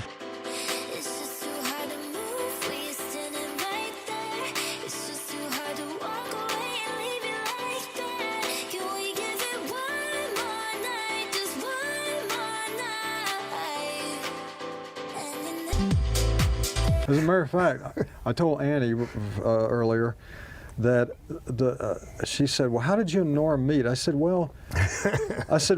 I always would end up, it's not like we hung out at, the deli every night together, but Norm and I always ended up at these functions that we kind of had to be at. And I said, well, probably the way Norm and I really bonded was because we were the only other person that we wanted to talk to there. Right. Like we'd just end up in the corner talking to each other because we'd be looking around thinking, why aren't we here? When we did Armageddon, it was like the first time I'd ever been in a big movie, and I was sitting here, right? It was here at Culver Studios. That's right, and so. I was sitting there with Owen Wilson, and Owen, not many people knew Owen at the time. He wasn't as big a deal yet, and Steve Buscemi was there, and Will Patton, and we were all sitting over here, and here's Jerry Bruckheimer and Michael Bay and Bruce Willis and all these cats, and I was sitting over there, and Buscemi was looking over at Owen, and they was looking at me, and all of a sudden Buscemi looks at me and he goes, what the fuck are we doing here? That's a great Buscemi. That's a good Buscemi impression. And he was right. I was like, what were we? I mean, and the movie. Well, everybody's so fucking handsome. Also, and then especially when they're crowded parties, you're like, whoa, the guy fucking right there. And then also you don't remember what he was in, or Yeah. I read. But it's frightening, those people. I couldn't imagine being at one of those. And then I feel like they're at every party. Like I know David Spade is a really funny guy, but he goes to every party and every red carpet, and I'm like, man, I don't know how you do that. Like, it's got to be exhausting. Yeah. As well as maintaining a career. Right, I know. I mean, well, I know David a little bit, and he's got that type of personality, I think, maybe where he can do that, I get, tongue-tied, and they always ask me some, stupid question that I don't really want to answer, and then I always end up answering it anyway. You know what I mean? And the next thing you know, he did this bit for us that he insisted on doing.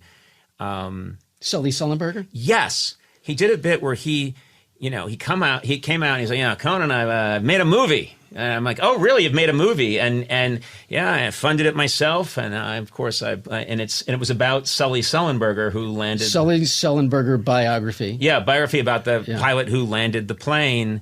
And he, I think, maintained that he did this. He had this idea before Tom Hanks. So he's a little indignant. Well, it was actually, we showed it before Hanks ever made the movie. Oh, is that true? Okay, yes. All right. It was 2009. It was right after Sully Sullenberger heroically landed on the Hudson. And so he shot this thing, and he got to our show early, and of course it looks like shit because we just had it's fast, with the barest cockpit set. Are you familiar with Sully Sullenberg? The captain who landed the plane on the Hudson. Everybody knows Captain Sully Sullenberger. Everybody now knows who he is. I've known him for quite a long time. You knew him before this whole thing happened? I knew him 10 years ago. You knew Sully Sullenberger, the captain who landed the plane on the Hudson, that long? Yes. 10 years? Yes. And I, as soon as I first met him, I thought there's something special about this guy, and I bought his story. You're kidding. That's fantastic. That's great. Yeah, I met him in, where did I meet him? Airport.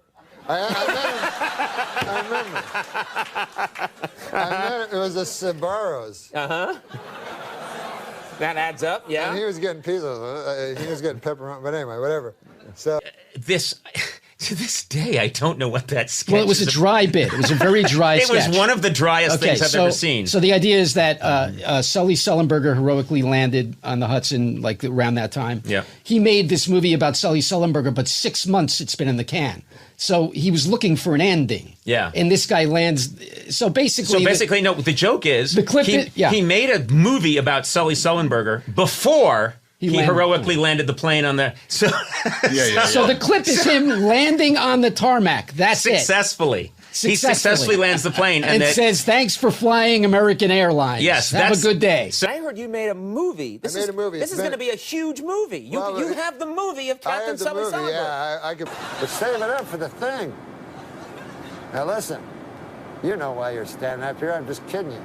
I love you. That's why. Hey, you wanna land this? Yeah. Pretty well lands itself.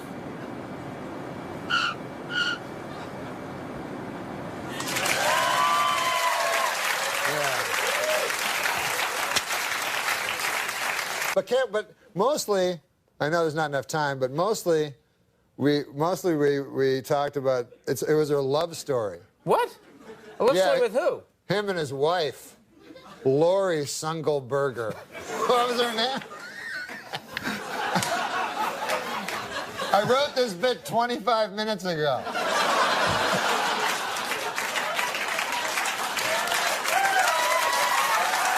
Do you want the clip or should we get out of here? No, we should do the clip. All right, take a look at this clip.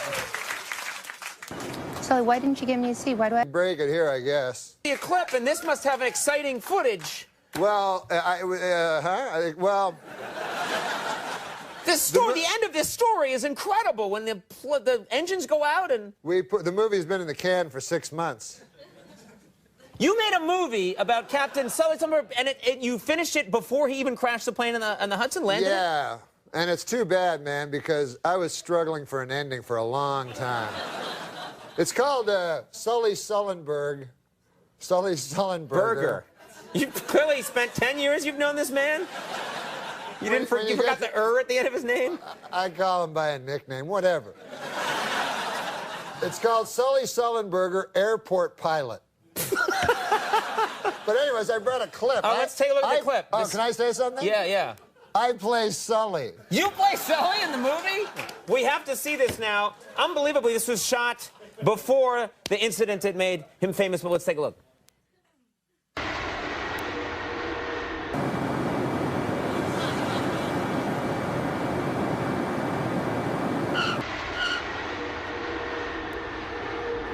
On behalf of U.S. Airline, we know you have a lot of choices to make, and we're glad you chose us. Have fun in Kansas City, everybody.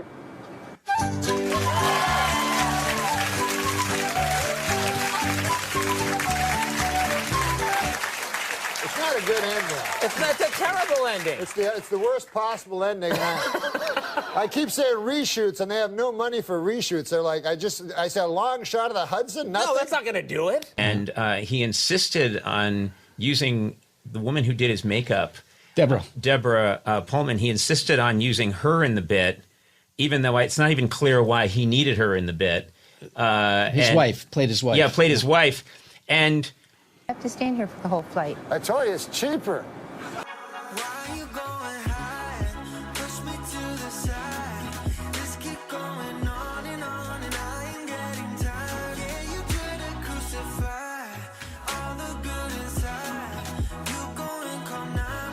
So the joke is that, amazingly, a director decides to make a movie about a random pilot, Sully Sullenberger, and makes it about a successful landing before the most dramatic landing in the history of aviation. And he showed this thing. I think he had a fake mustache on. Yes.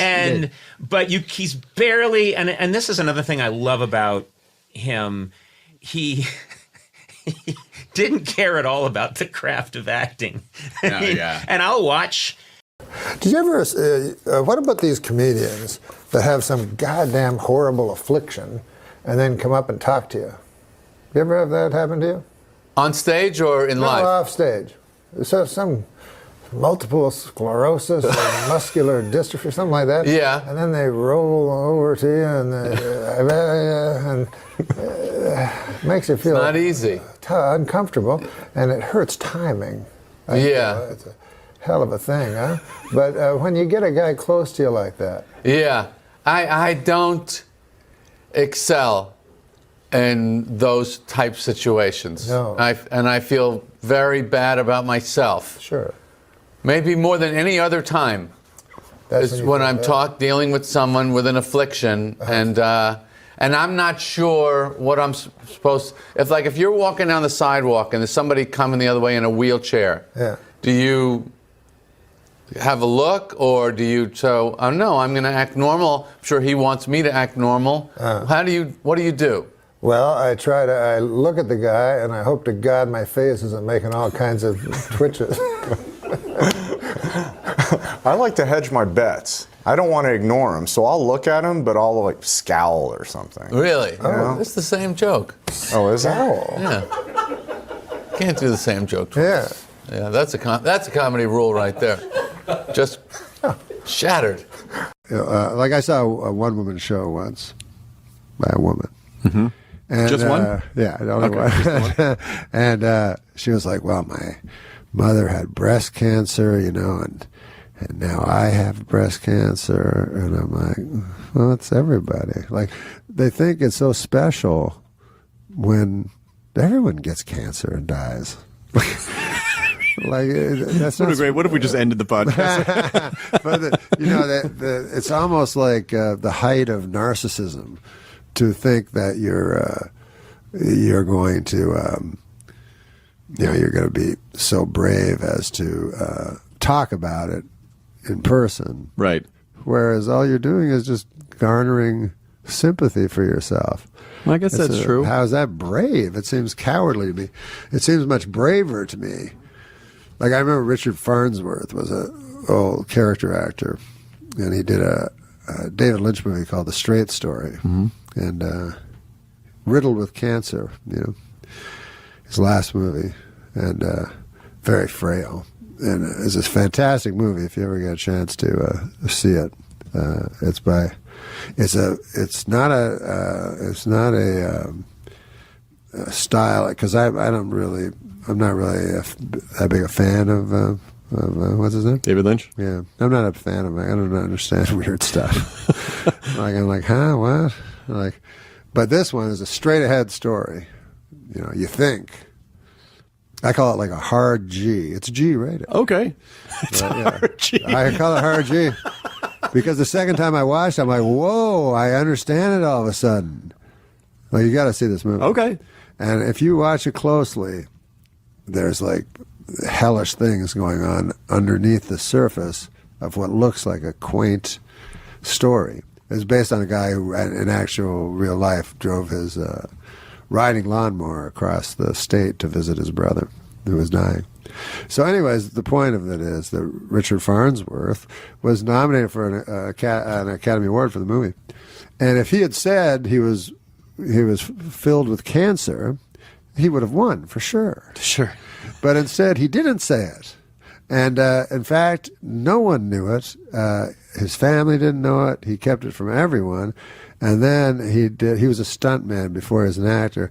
He did what they call a stuntman's death, which is you put a shotgun in your mouth and with your toe you pull the trigger and blow your head off. Oh my God. And so that to me is courageous. Like you're not being a burden to your family. They know nothing about it. And then you're gone. And then that's it. Yeah. And then toe in the shotgun. Yeah. And they write him. He wrote a nice letter to everybody, in the family, and said that he didn't want to. The reason he did it is he didn't want to cause people distress. So I thought, wow, how incredible! Like how many to just go through it alone. That? Yeah. So you don't think you go through it alone? You don't think you would write confessional? Like, do you? You didn't talk about any of the gambling stuff in your stand-up, did you? Was that stand-up? No, never. I never talked about me, really. I talked about universal me. You know what I mean? Right. That I was afraid of death, or that that kind of thing, which is this was something that everybody is afraid of. And so things like that. That. It was me, but it was everybody. Sure. I wasn't pretending that it was a specific ailment that I had. And if I had a specific ailment, and possibly I do, you don't know. I don't know. But I would not talk about it. I would not. I hope that I would not discuss it, and just try to benefit monetarily. Try to hit me with your pity till I can't trust, but I still push on. Got me changing my ways, trying to fit poison my. I also loved that I found out that he died after he died, because to me, show business, we're here for you. You're not here for us. Now I'm not judging anybody, but there are people who, whatever they're going through, they share it with the audience. Sometimes the audience loves that. I've never been in that camp. I'm not here to burden you. I'm here to lighten your burden. So the fact that Norm, I didn't know about this. Nobody knew about this. Good one, Norm. Norm, let me ask you something. Seriously, what do you do for fun? Like, name one thing you do for fun. For fun? For fun. Like, I'm going to have some fun tonight I've got or today. nothing to do today. Here's what I'm going to do. Is it spend money? It's not go Golf. shopping. You don't decorate the place. What do you do? I guess the only thing I do is I like to read sometimes. You're lying. I do. That's what I mean. That makes me. Do you play video games? Do you play cards? Do you solitaire? I read a lot of Mark Twain. There's only so much Mark Twain, and not much actually. Yeah. I'm reading letters from Hawaii now, something I've never read before. But I read stuff that I read a lot of literature. And Do you go to movies? I reread it a lot. No. Great. Now that you are an author, can you tell us a little bit about your favorite books? What my favorite books of all time? Favorite books in general, all time. My favorite book is Search for Lost Time. My favorite American book is The Adventures of Huckleberry Finn. I love Russian literature, and that's what I read mostly. Just the standard stuff. I don't like Dostoevsky, but I like the actual good writers. So yeah, my brother still has it. If you see turkey coops going down the road, if you see birds going down the road, most likely came from Tipton, Missouri, those crates. That's where you're from, Missouri. Yeah. Mark Twain country. 2 fathoms here. Say again now? Is that a Mark Twain quote? That's what Mark Twain, Mark II. Mark Twain. Oh, that's Mark where Twain. That's where the word Mark Twain came from. Got it. On the riverboat. 2 fathoms here. Yes, sir. You know his real name? Samuel. Ellen Claiborne. No, I don't. Or something like that, right? He had it. He had it. Sam Clemens. Samuel Clemens. Do you ever read any of his work? Mark Twain? Yeah. Yeah. In the United States, it's required reading in grade school. Well, sir, my son went to a school here in Los Angeles, California. And I don't like when they teach great writers minor work. You know, I have to teach them the best work. Right? Yeah. So I went to the teacher and I said, why are you teaching my son Tom Sawyer when Huckleberry Finn, Life on the Mississippi, The Adventures of Huckleberry Finn, drawing dust on the shelf behind you? Oh, it's because it's racist. Mm-hmm. It's racist. It's the least racist book ever. It's anti-racist. Exactly. Goodness gracious, the ignorance of people. Well, what happened to the rest of the story? That was it. She said we can't do that, and that's it. She said the next thing we're going to do is Toni. We're going to study Toni Morrison, and she's rad. Wow. This is a private school that I'm paying a lot of money for. Yeah, I get you. Feelings flowing up and down, picking up the pieces that you left behind, hitting a new cup of flow, breathing in the smoke and clearing up my mind. The thoughts of you, I never knew what the hell you got me into. What do you mean? Now listen, Dennis. Have you heard about this Huckleberry Finn thing? I heard something about they wanted to take the N-word out, right? Yeah. Anyways, I wanted to bring it up before I forgot, and then we'll get on to my my project. All right. Do you have any observation on it, any tweak on it, or just the cognizance of the fact that they want to? No, I feel it's a thorny issue. Mm-hmm. No, that wasn't the whole thing. No. I thought you were going to go like, well, how so, or something. Tell us more, Norm. Why don't you I feel it's a thorny issue. Yeah, I'll tell me you why. too. Why, Norm? Well, you got Mark Twain, and you're talking about. I mean, for those of you who don't know, what I'm talking about. They've taken out the N-word, out of many of the books of Huckleberry Finn. Norm, they've taken out. And so you got a thorny issue that I think I have a solution to. Do you want to hear it? Oh man, never anything more. Well, the thorny issue is this. Yeah. You don't want to take, Mark Twain, one of the greatest writer ever to brush paper with ink, and change his words, for God's sake. On the other side of the coin, you don't want to have a young African American boy in school, hearing that word out loud and causing him pain. So it's a thorny issue. But I figure it this way. You've read Huckleberry Finn. You are so splendidly demented. Yeah, I've read it. You know it's written in the first person by Huckleberry Finn. Yes, I do. And it includes the N-word. Yes. Therefore, you just change Huckleberry Finn to a black kid. And it's like a rap song at that point, right? Exactly. Everything's cool. The actor who appeared in commercials for many years as the Marlboro Man has died of lung cancer. Asked if he'd contracted the disease by smoking, a spokesperson for the tobacco industry responded by saying, "What's that behind you?" then ran away. The U.S. Tobacco Company has announced that between now and December 31, it will donate a portion of its sales, at least $1 million, to the National Volunteer Fire Council. In return, U.S. Tobacco asked that for the rest of the year, everyone pretend that cigarettes don't cause cancer. According to newly released confidential memos, presidents of the nation's largest tobacco companies decided as early as 1964 that cigarettes should contain increasingly higher and higher levels of nicotine. Asked to comment, a spokesman for the tobacco industry said, "Really, that's interesting." Then got plastic surgery and moved to France.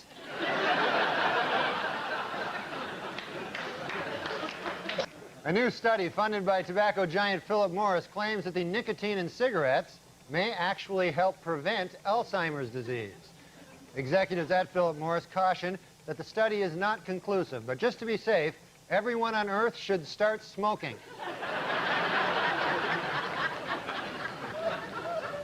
Earlier this year, the Liga Group paid out more than $750 million in a court settlement when it was admitted that its cigarettes are addictive. And this week, the tobacco company unveiled its new warning label. It reads, "Warning, don't try to sue us, we don't have any money left." The FDA has approved a drug used for anti-depression to help people quit smoking cigarettes. Although it should be noted, the drug is crack, so... Richard Thomas of Chicago is taking a novel approach to getting his wife Sally to quit smoking. He is suing her in U.S. District Court, asking a judge to order her to quit. Legal experts say that considering all factors, Mr. Thomas actually has a very good chance of never having sex with his wife again. According to new medical studies, exposure to secondhand smoke dramatically increases a non-smoker's risk of getting heart disease and lung cancer. Jubilant tobacco company executives say the study proved beyond a shadow of a doubt that non-smoking can kill you.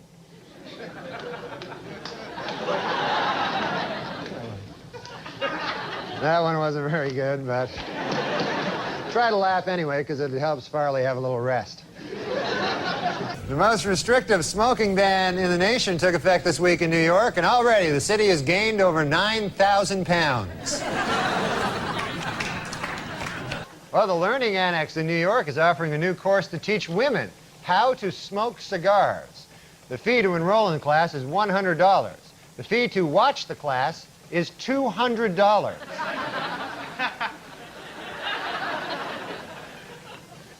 A new study says that people who quit smoking have healthier lungs. Yet another groundbreaking story from the pages of the medical journal, Duh.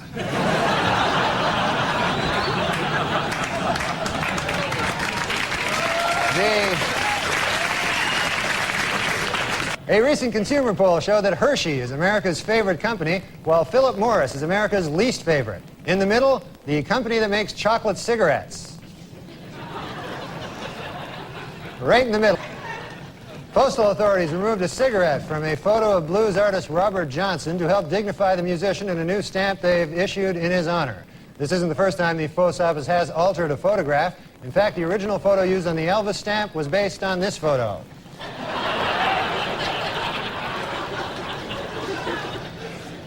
King enjoying a hoagie. Get off me! Get off me! I'm the real Annie! Get off me, you fat bastard! Get off me, you fat bastard!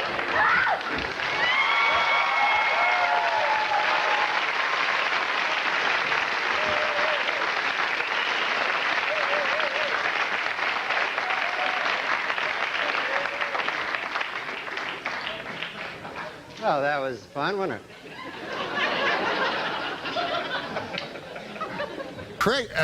Craig used to be on a show called The Drew Carey Show. Yeah, that's right. Yeah.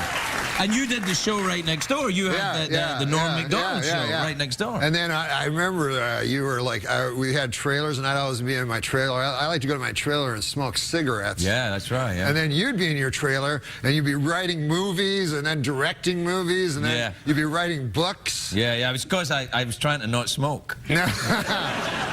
But people are waylaid by your laid-back image. They don't realize what a furnace of ambition you are. Hey, that's true. I am. I zig when they zag. That's what it is. Yeah. Listen, it's good. You don't smoke anymore. You look like healthy. You no, I quit smoking. Yeah, I read that on the side of the thing. What did you say? It's dangerous? It can kill you. No! Yeah, I realized like I was smoking all the time, and it's like you smoke and you don't even get high, and Well, you can't. They're not mutually exclusive. You can get high and smoke. It's not like you have to make a choice. No, I'm saying the cigarettes do not. Get you high. Yeah. Well, you can. There's a substance you can put in them though if you want. Oh yeah, no, I don't do drugs or alcohol. Or Neither do I. You used to be. I thought you were alcoholic. Gosh, Norm.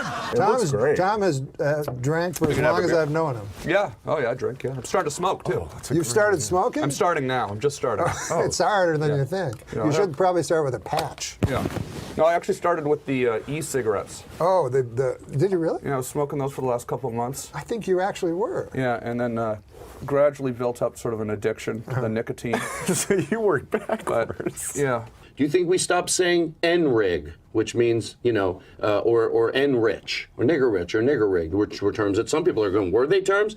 Because, well, it's a fine. Or do you think we just shouldn't use people? What they say when you, stop with that joint there, you're getting spit on it. So, no, hold on a second. So most people would say that we stopped those things because it was egregious. Yes. I know what I'm saying. Yeah, no, I know. And so you have to say, another example. All afternoon, as we do this, you've been playing on and off with a cigarette. Do you smoke? I quit smoking a year ago. Good for you. Thank you. You quit smoking. Yeah. And when you smoked at the Tomorrow Show, we puffed. We didn't smoke. We puffed. You probably caused many children to start smoking. So you hold a cigarette and you never light it? Yes, it helps me. I have an oral fixation, the doctors tell me. That never. I'm like Beretta. Are you doing this to be a funny thing, or do you really have to kind of I'm doing feel? It. No, I feel that I have an oral fixation. You know about that.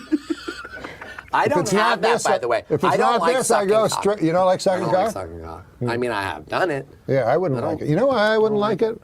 Why? Aren't those animals, like inside the cum? Like I remember the sperm. You mean? Yeah. So to me, like it's a bunch of animals and stuff. Take me on a journey. Take me far away from this life. I'd leave it in a hurry. Let's run away before morning like you can. Okay, since nicotine is such an addictive drug, do you think someday you'll have to have a prescription to buy a pack of cigarettes? Well, they always bring up the Constitution and talk about how we should still have the right to a militia and all that. But let's face facts, this country was built on tobacco growers. So, if you're going to start changing, if you're not going to change one thing because it comes from way back then, you can't change this either. There are farmers out there who make a living. Tobacco is one of the crops that got this country going. So, no, I don't think they'll ever make it illegal. Yeah, no, they shouldn't make it illegal. I know. I think Norm's backing me up on that. What motivated you to quit? Well, I guess I read this thing about how it was like a phallic symbol, and my doctor went in. He said, you probably have an oral fixation, which you know what that means. Let's not kid ourselves, right? So that's why I always smoke like cigarettes instead of cigars, because if I'm going to have I like a little white thin cock, Are we back to cocks again, huh? I go away to Ohio, Middletown, the center of the universe, to take a nice clean call, and then I space out. I'm thinking, I can't listen to Norm for a second. I got to get a time cue here. I come back, and you're talking about having a thin white cock in your... I don't have a thin white cock. In my cock, you mean? No. In my mouth. No, you misunderstand. What I'm saying is this. I'm just saying... Don't make the mistake of thinking I fucking listen to you. I just want to make it clear about that cock thing. I was just saying, if I ever was gay, if they suddenly made it mandatory or something, then I would choose the smallest cock, and I would like a guy that came fast. I don't know. I thought the subject was cock. No, cocks is next week. I'm sorry. Does that answer your question? Yes, it does. Norm MacDonald, ladies and gentlemen. There was an audition. It was Stephen Colbert and Tracy Morgan. Wow. And so Stephen Colbert did like, he was in a suit and he had like he was so professional. He goes, now, Geraldo Rivera, and he put a mustache and he did, everything was funny and well written. And then it was Tracy's turn. And his entire thing was he played a character named Biscuit, who was a child. Hi, my name is Biscuit. And my teacher, Miss Soto, said for me to read y'all a Christmas poem. This is it. The name of my Christmas poem is, This is My Christmas Poem. My name Biscuit. And then when I went, then that night we're at dinner with Lauren, you have that dinner, and he's like, what do you guys think? And I'm like, well, obviously it's Colbert. And everybody else was like, what about Biscuit? What? But then he succeeded, He didn't, when you did that for a long time, he didn't succeed. You started, everybody knows you got your big break on SNL. Do you remember your audition? Because I remember your audition. How you remember? Because I was there. You was? Yeah, you and I were both there in the final callback going to network in 1996. I never worked with you. Oh, you didn't get the job. My bad. I'm sorry you didn't get the job. I'm sorry. Yeah, I remember seeing you in the ghetto. Yeah. And I said, what happened? What did y'all do? The ghetto was writing for Norm MacDonald on Weekend Update. Because that's what I ended up doing that for 1 month, writing for Norm. Yeah. You was over there. That was good. Yeah, first 1 month. That was a good time. The best story he told, I said, what was your most, secret fun thing that happened at SNL that, what was some inside shit? And he goes, Smigel and I, Robert Smigel. If you don't know who Robert Smigel is, he's Triumph the Insult Comic Dog. He's the voice and the genius behind that. Smigel's a fucking phenomenal genius writer and comedian. He goes, Smigel and I, we used to write sketches for Tracy, because we knew Tracy Morgan. We knew Tracy, he was bad in table reads. He couldn't read for shit. He's a fucking stumble through words, So one time we wrote this sketch that we knew was going to tank. Lauren hated it. And we showed it to Tracy anyway because we knew he had trouble reading. He had someone helping him read. He had bad time with S's. So we wrote this sketch about this guy who's like a gay animal handler named Brian Fellows. Do you remember that sketch? Yeah. Brian Fellows? Brian Fellows spent 4 years in Thailand as a volunteer for and later director of the Southeast Asian Animal Rescue Project. He subsequently served as Director of Animal Operations at the San Diego Zoo and Undersecretary of the Interior for Wildlife Management. Brian Fellows, Brian Fellows, Brian Fellows, Safari Planet. And he goes, if you look, the best part for us was it was Brian Fellows, 'S, Safari Planet. It was 3 S's in a row is the sketch that we pitched. So in the room, even though the sketch was bad, we knew Tracy would go, Brian Fellows, this is Brian Fellows, this is Safari Planet. And we knew we would crush in the room. He goes, and everybody lost it. He was like, the sketch was terrible. But Tracy would go, Brian Fellows, this is Safari Planet. And Norm goes, he goes, that is the funniest thing. We used to fuck with Tracy all the time.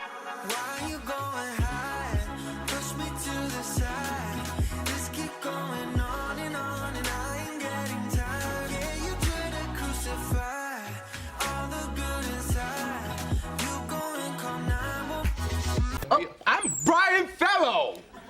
Yes, I'm well aware, and I didn't mean to insinuate anything by that. I apologize. Oh, that's okay. Let me tell you, I once saw a video of a monkey washing a cat.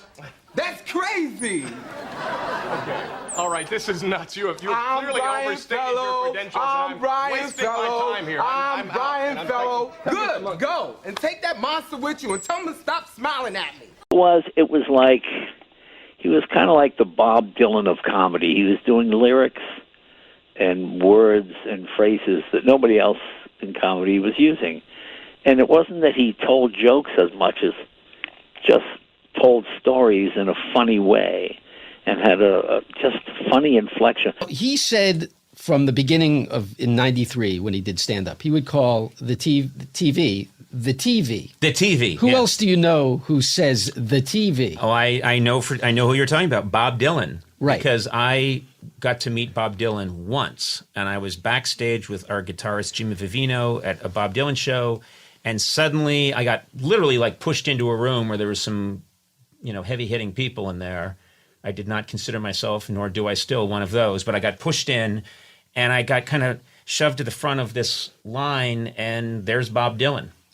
And he looked right at me, and he went, I know you from the TV. And I remembered that in my head, like he calls the television the TV with the emphasis on T. And then Norm, all these years, used to say, it's the TV. Now, Norm is a giant Dylan fan. I didn't know that. Enormous Dylan fan, and sometimes in his material, I feel like there's. I think that's just Minnesota and Canada. Bob Dylan's from Minnesota, so you're hearing a guy from Minnesota, and you're hearing a guy from Canada, and you're hearing just a North American, the TV, right? Because that Canadian guy also says like, I'm not a hobo, I mean, those are all old crusty white manisms, very Canadian, very upper northern, U.S. Well, here's an interesting fact, and I don't think it's been out there publicly, but Dylan was a fan of Norm's and invited him to his house. Oh, wow.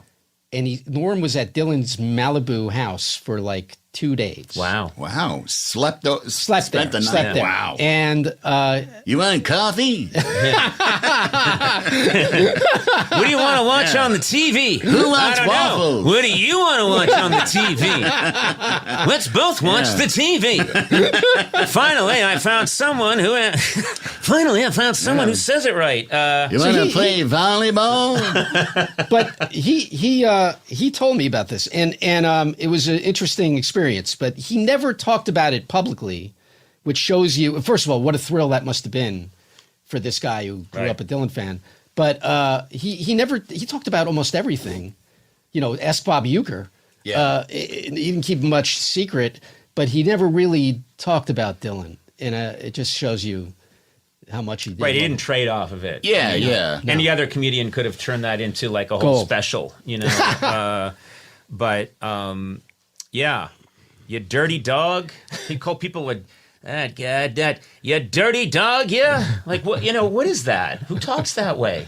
And I'm just an old chunk of coal, and I like Merle. So I was there for Merle, but I stayed for Bob Dylan, and he was kind of it was like you were saying, you couldn't understand what songs he was singing.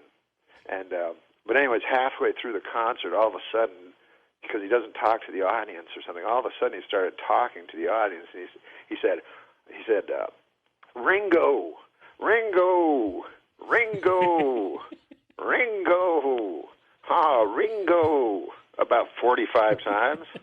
So everyone was sort of in shock. And finally, a light went into the audience, and it was Ringo Starr was sitting there with some lady. And then he's all uncomfortable. He's like, Ringo. So he said it about 12 more times. Did you meet him? Bob Dylan? Yeah. Yeah, I met him. What happened was, I was going to finish my Ringo story. Oh, I'm sorry, Norm. I'm sorry. Ringo. Ringo. So anyways, he said, Ringo, like a whole bunch of times. And then he said, any songs you want to hear, Ringo? And then Ringo Starr said, I don't know. Do you know any Bob Dylan songs? Do I? For this story? Yeah. Yeah, so name one. Tangled Up in Blue. Yeah, so he said, Ringo goes, well, how about Tangled Up in Blue? He goes, I already did that one. He just didn't understand that he was doing Tangled Up in Blue. No one understood anything. But, yeah, I did meet him, but I don't know him because I'm into country. I'm into outlaw country. I went and saw Bob Dylan in concert. And he just has complete contempt for the audience. Yeah. And you can't even understand the fucking song. But Ringo Starr was in the audience. Uh-huh. So Dylan, recognizes him, halfway through the concert. Yeah.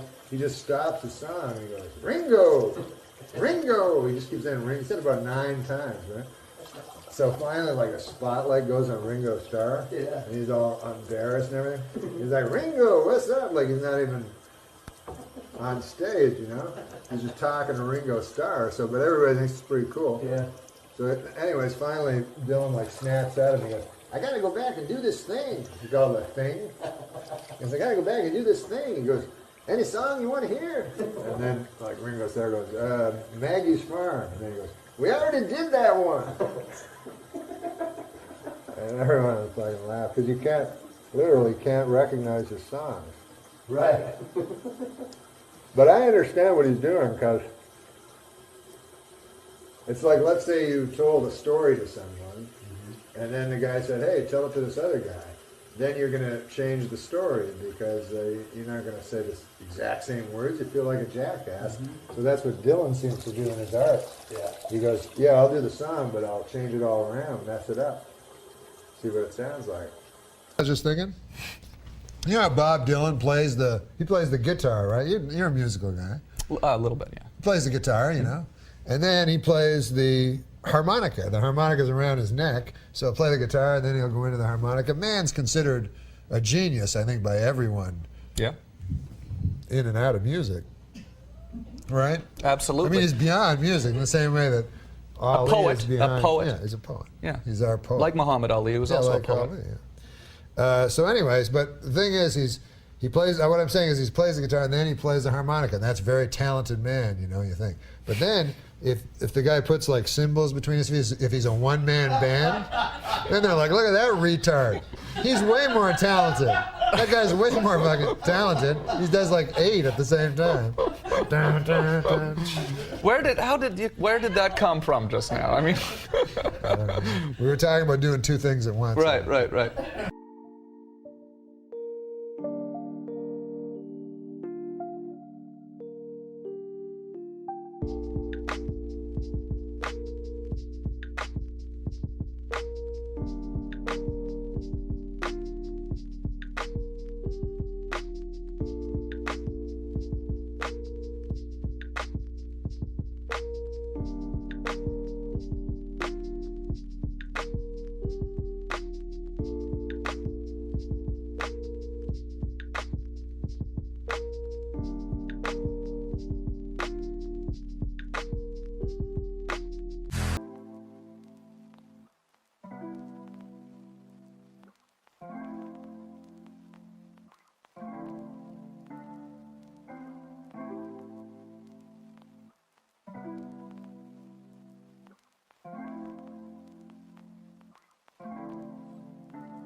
Chance to be free.